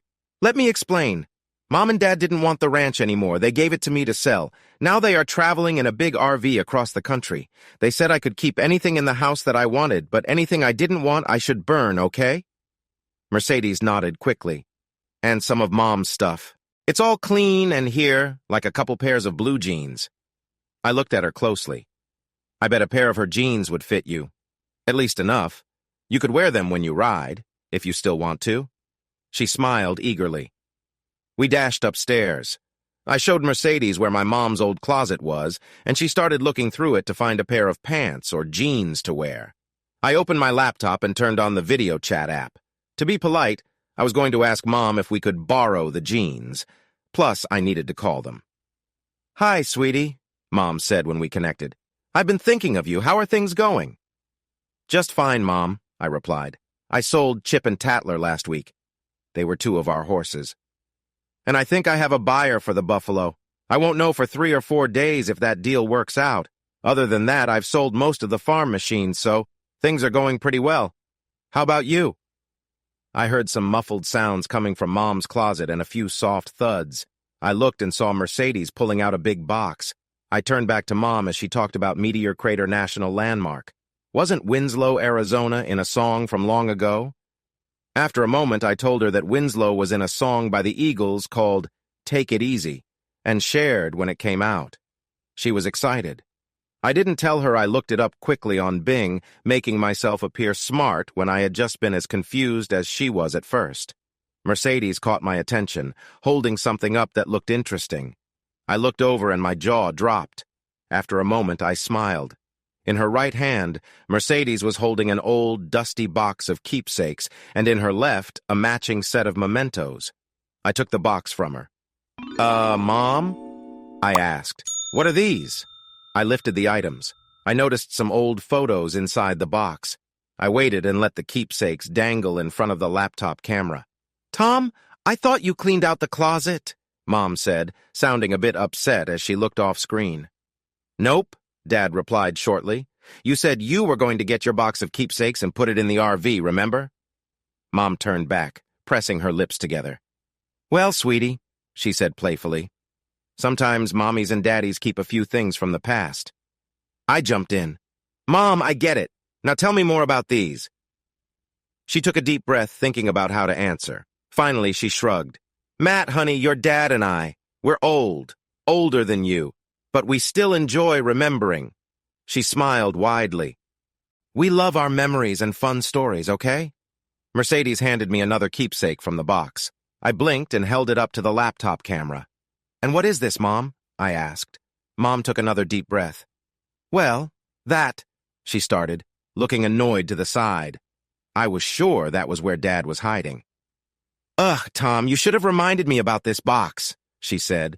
She didn't get an answer, and it seemed like she didn't expect one. "So, sweetie, maybe, well, on his birthday, your dad gets to have a really nice time, if you know what I mean." That was definitely too much info, but I was enjoying teasing my mom. It turned out there were a lot of things I didn't know about my parents, but I did see that they were a fun and affectionate couple. They seemed to have their share of adventures. I suddenly remembered a time. "Oh, wait, like when Aunt Janet came over and stayed the night?" I asked. Aunt Janet wasn't really my aunt. She was just a close friend of my mom's, maybe a lot closer than I realized. Mom mumbled. She didn't really say yes, but she didn't sound like she was saying no either. Wow, I couldn't believe it. "So, when you sent me to my cabin on Dad's birthday that time, you two were Don't be rude, Matthew, Mom said with a serious tone. I won't, Mom, I promised. But why? Because I have a rule, young man. When your dad has a good time, I want a good time too. I didn't say anything else. My mind was completely blown. Hi, sweetie, Mom called out again. I wasn't sure what Mom was up to now. She had already said hello to me. Is my son treating you well? She asked. Shouldn't you introduce us, Matthew? She said, clearly talking to me. I was confused. Mercedes wasn't in the camera's view and she was being quiet, so Mom shouldn't have known anyone was with me. Son, Mom said with a stern voice, you do remember my big mirror is right behind you, right? I looked back. Standing against the wall and angled just right was the old full-length mirror from Mom's room. There was Mercedes, looking at something she was holding, clearly seen in the reflection. I tried to move just enough to block her from view. I sighed. Things were getting tricky. Mom, this is Mercedes. Mercedes, this is my mom, I said, making the introduction. Mercedes waved at the mirror and then leaned in next to me so the camera could see her. Hi, Mrs. Singletary, she said cheerfully. Mom laughed. Sweetheart, after what you've just heard, I don't think we need to be so formal. Just call me Leah, like the character in Star Wars, Mom said, grinning happily. Okay, Leah, Mercedes replied quickly. I think it's lovely how you and your son can talk so openly like that. It's wonderful.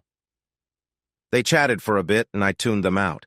I was pretty sure Mom couldn't see my left hand resting on the couch next to Mercedes, but I wasn't certain if that even needed to be hidden anymore. It was a strange morning. Then Dad's face appeared from the side and he said hello to Mercedes before disappearing from view. The last thing I saw was the back of his head going down out of sight. Mom suddenly leaned back a little, grabbed the edge of the table, and then came back forward. I was confused for a moment. Mom, Dad, My mom gave me a playful look. Sweetie, you don't think you're the only one Uncle Jake has helped, do you? She asked with a smile. I was stunned. My mom knew that Uncle Jake taught me things.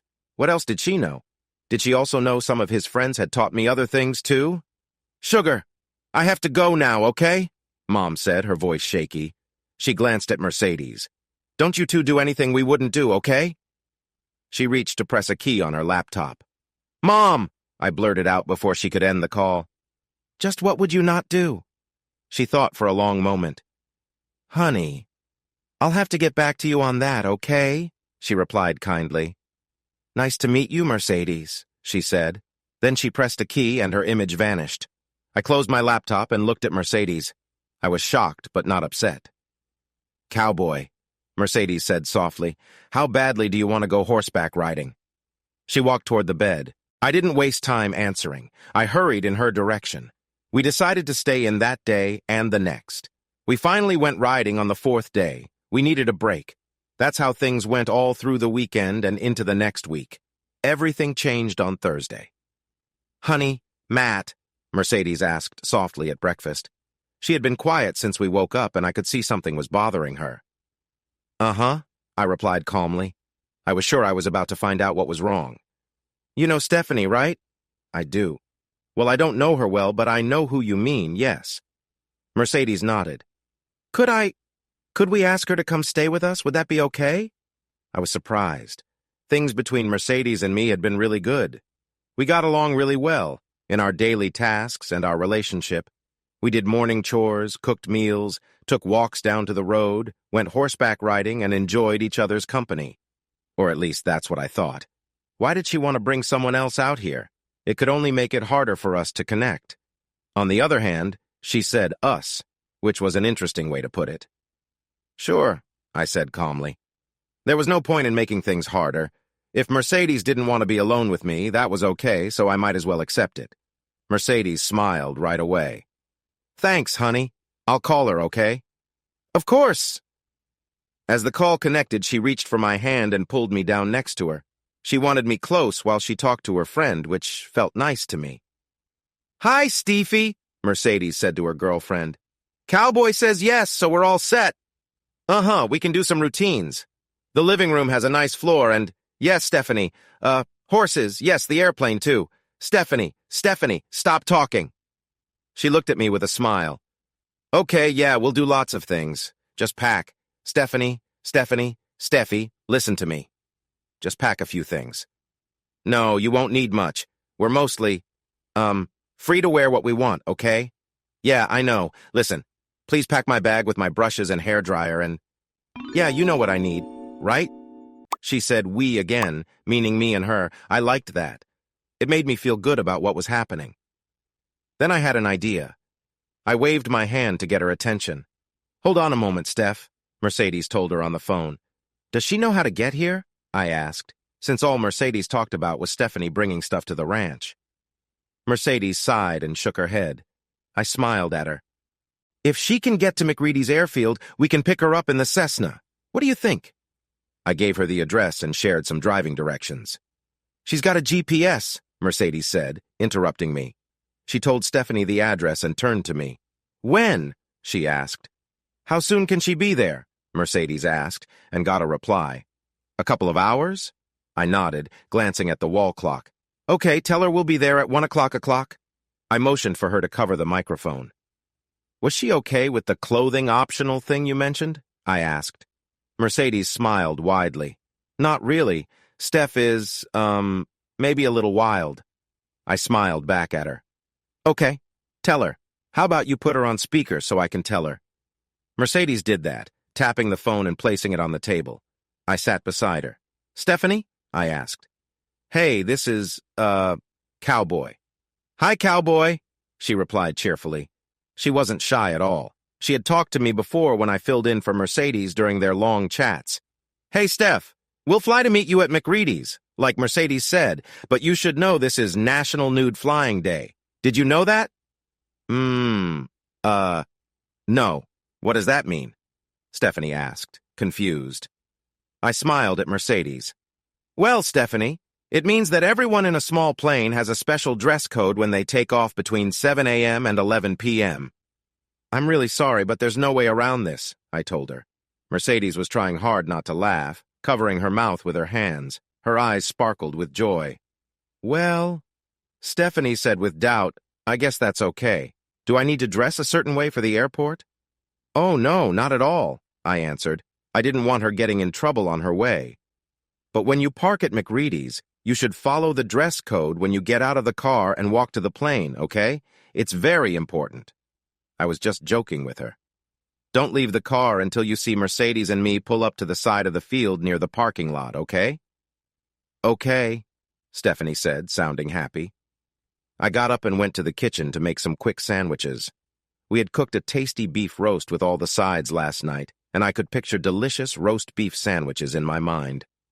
Mercedes helped me check the Cessna before our flight. I imagined how special this first trip would be. We packed some extra clothes in the luggage compartment, but we planned to enjoy the flight in comfort. Are you sure this will be fine? Mercedes asked for what felt like the 100th time. Listen, I said calmly.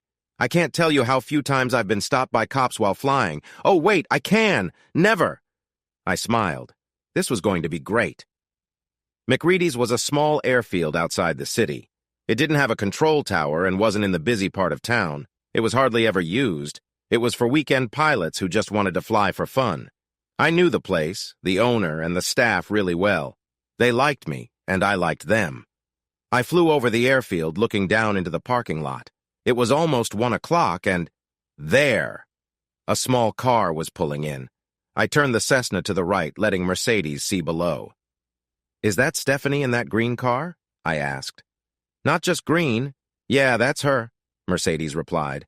I straightened out, flew downwind, and then landed the Cessna smoothly. As we taxied toward the parking lot, a pretty blonde got out of the car, ready to come over. She walked over confidently to the Cessna and followed my hand signals to get to Mercedes's side. In moments, Mercedes was outside the plane, handing me the small bags. I quickly tossed them into the passenger seat behind me. Stephanie climbed in and settled into the last back seat, and Mercedes hurried into her seat up front beside me. She buckled her seatbelt quickly, her face bright with excitement. We were all smiling and excited about our adventure.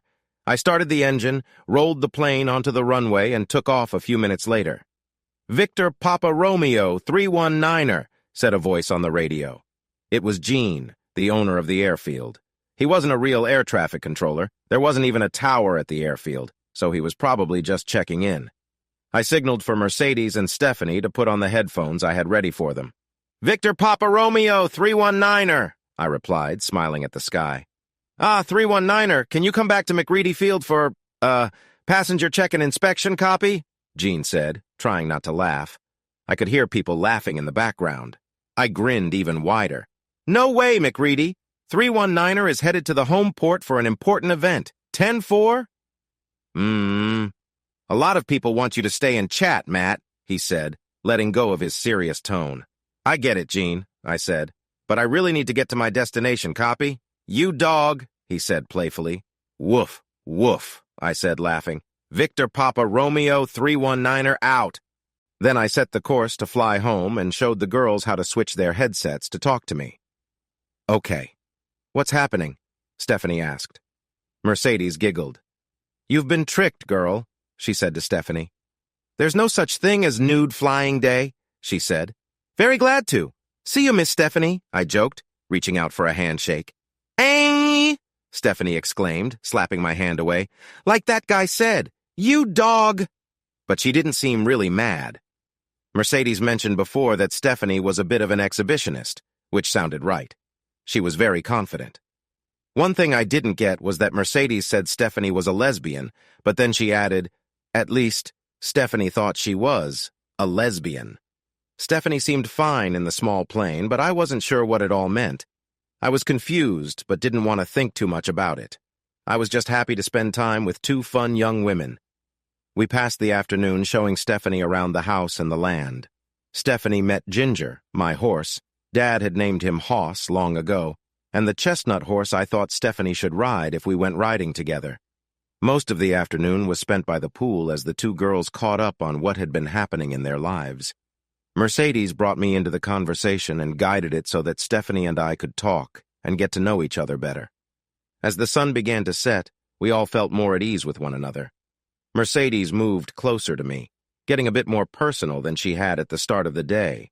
She would sometimes touch my arm lightly, and I sensed that this was to show Stephanie that we shared a close bond. When we locked the outside doors for the night, Mercedes took my hand and Stephanie's, leading us upstairs to the bedroom. There hadn't been much talk about what would happen next, but it seemed clear to the two women that they had a special connection. I didn't say anything to object, and I didn't hesitate at all. Once we entered the bedroom, Mercedes leaned in and quietly said to me, "Remember, she thinks she's figuring things out, okay?" She had mentioned this before, but I wasn't sure how to interpret it. She didn't put extra meaning on any of the words, so I wondered if the key word was thinks, or if it meant that Stephanie was still on a journey of discovery. I decided to just follow along. Mercedes sat on the edge of the bed and reached for both of our hands, guiding us to sit next to her. She lay back, looking at me, then at Stephanie, before letting go of our hands and placing them in our laps. This was her way of asking for closeness. "Please, I want you both to be here with me," Mercedes said softly. There was a moment of silence. Stephanie and I exchanged a look. "Steffi, will you help me take care of Mercedes?"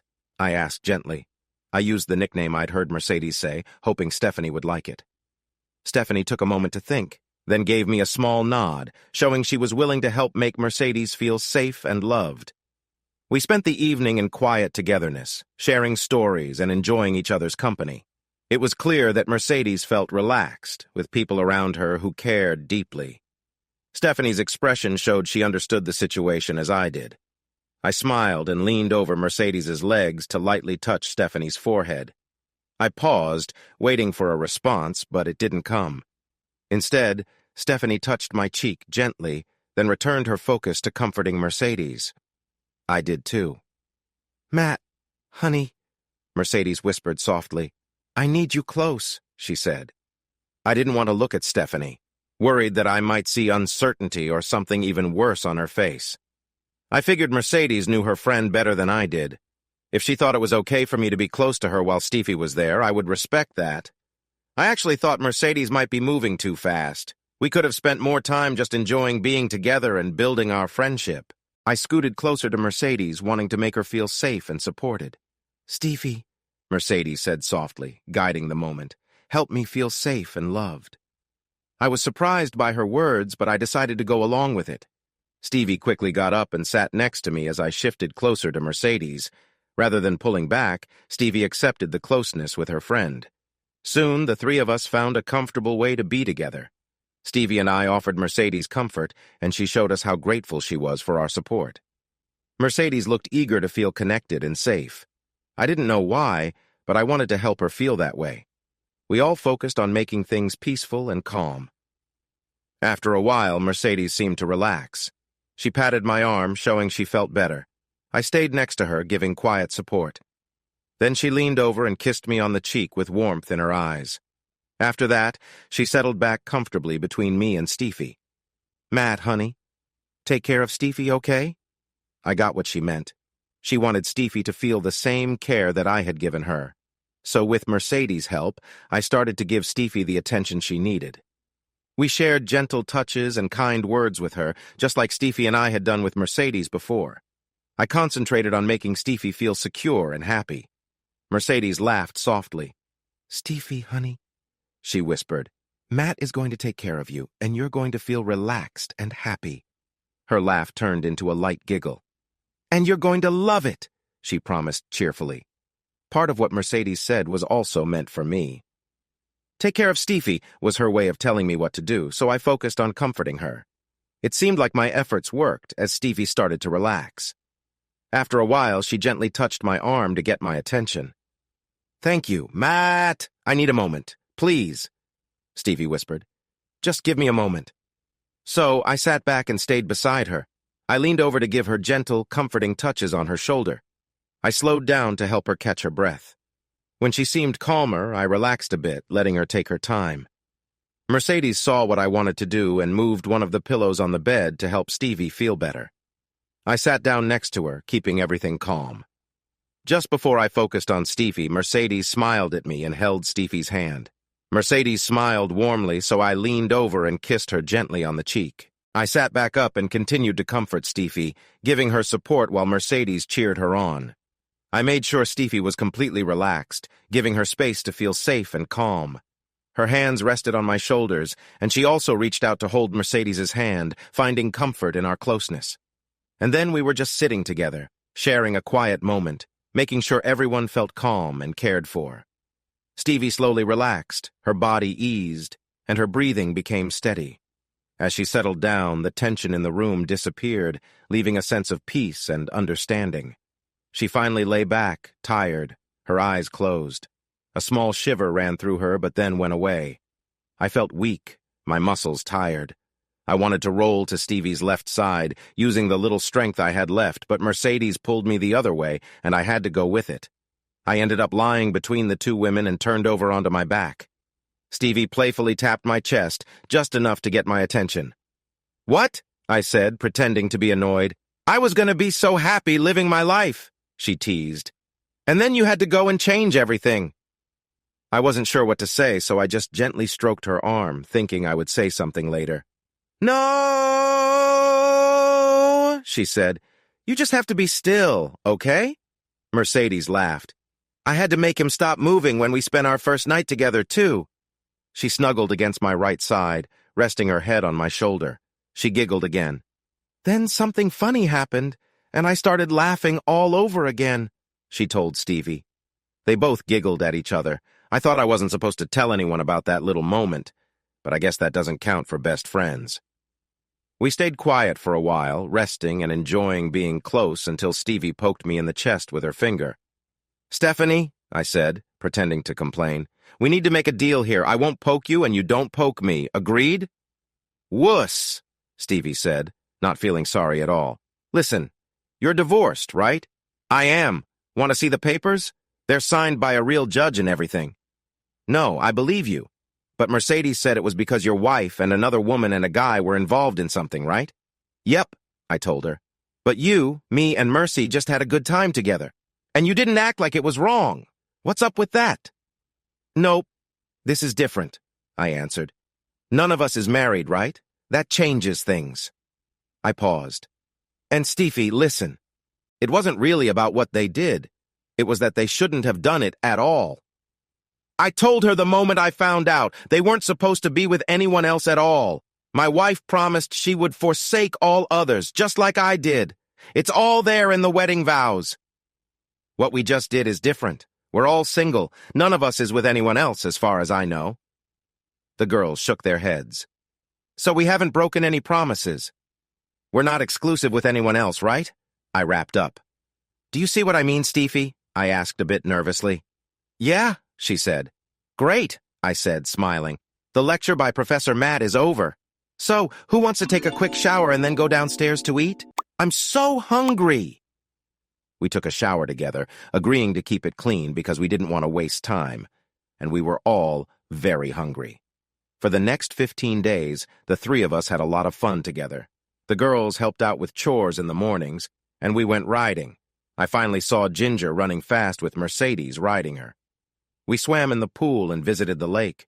We did everything we could think of. When we stayed home, we spent time together in different ways. We went out dancing in the city a couple of times and ate at nice restaurants several times, too. I spent a little over 3 weeks with Mercedes. 1 week alone with her and 2 more weeks with both her and Stephanie. Those were the best weeks of my life. We had planned to spend our last night together, but Mercedes and I decided to just hold each other tight. She and Stephanie were leaving in the morning, and we were all struggling with that. You know why I asked if Stevie could come here, right? Mercedes whispered. I nodded in the dark bedroom, the moonlight shining through the window. I don't know, she said softly. Maybe. If we get through tomorrow, maybe it will be just enough. But I really didn't expect Stevie to fall for you like I did, Mercedes said, her voice playful. Or you to fall for her. There was nothing I could say. Everything felt so complicated. We were quiet for a while. And you know about Stevie and me dancing? I do. You both grew up together, started dancing when you were 4 and she was even younger, and you've spent almost your whole life getting ready for that tour in Philadelphia. I know, I replied. Maybe I could stay here. And find... No, that wouldn't work, sweetie, I cut in. You have such a big chance in Philadelphia. Not here. I can't take that dream away from you. That wouldn't be fair. After a while, you'd start to wonder what might have been, and that could cause problems for us no matter how hard we tried to ignore it. I took a deep breath and let it out slowly. If I followed you to Philadelphia, you'd be so busy with your dancing that we wouldn't have much time together. All the traveling. I sighed again. We wouldn't be able to make that work either, love. We could have talked about it more, going around in circles. But then there was a knock on the door. Stevie sniffled, trying to stop her tears. Can I sleep with you guys? She asked, her voice soft. Stevie had wanted to give Mercedes and me some time alone, but being lonely and facing the separation tomorrow was too hard for her. Of course, sweetie, I replied gently, looking at Mercedes. She nodded. Come here and let me hold you, okay? I said to Stevie. She quietly climbed under the covers and settled against me. I lay on my back and the girls rested their heads on my shoulders. After Mercedes and Stevie left, I felt lost. Completely lost. They didn't call or text me, and I didn't reach out to them either. We had all agreed that keeping in touch would just make the pain longer and would not change anything. It hurt so much, though. I focused on selling or giving away the rest of the ranch. I sold the whole herd of cattle to a ranch near Kingsville. They would add them to their herd and bring some new blood into it. I sold Ginger and another 3-year-old horse to a family named Ingram for just $1 each. Fred and Sarah Ingram had 2 daughters, Amber, who was 13, and Pamela, who was 11. They were thrilled with the horses. They and their dad had stopped at the gate when they saw me getting the horses ready one day. By the time Fred got the girls away from me, my shirt was soaked from all the hugging and excitement. It made me happy to see them so joyful. The other horses sold quickly, too, and the buffalo went to a rancher in Colorado who was already raising a group of bison. I put the remaining farm vehicles and equipment up for auction in the next county, and they sold fast. That was just about it. I gave Uncle Jake's old Cessna 172 to Gene McReady for his pilot training program. When I brought it to him, he and one of his friends flew me back home. The two of them chatted happily the whole way, sharing stories about their past flights and adventures. I didn't let them come into the house when we arrived at the ranch. I wanted some time alone. I emptied the pool and filled it with rocks and dirt. I did this to make sure no animals would fall in and get stuck. After that, I went through the house a few times to see if I missed anything that might be left behind. I got all the right permits to burn the old ranch house and the small house where I lived as a kid. I paid for the local volunteer fire department to be there while the houses burned down. We made it a little party with baby back ribs, brisket, and sides from Jesse's for the firefighters. We also had a lot of soda and bottled water. The firefighters stayed long after the flames were gone, enjoying the food and chatting until they started getting calls from their families asking where they were. That night I stayed at a motel. I felt far away from everything that had kept me there. The next morning I left for California. Mom and Dad were on their way to Yosemite and I planned to meet them there for a short visit. It probably looked funny. A 30-year-old man visiting his parents at a campsite in the woods. Hey listeners, if you enjoyed watching this video and want to stay updated with our latest content, don't forget to hit that subscribe button and turn on notifications. You won't want to miss out on what's coming next. Thanks for watching, and see you in the next video with Queen Cheating Tales.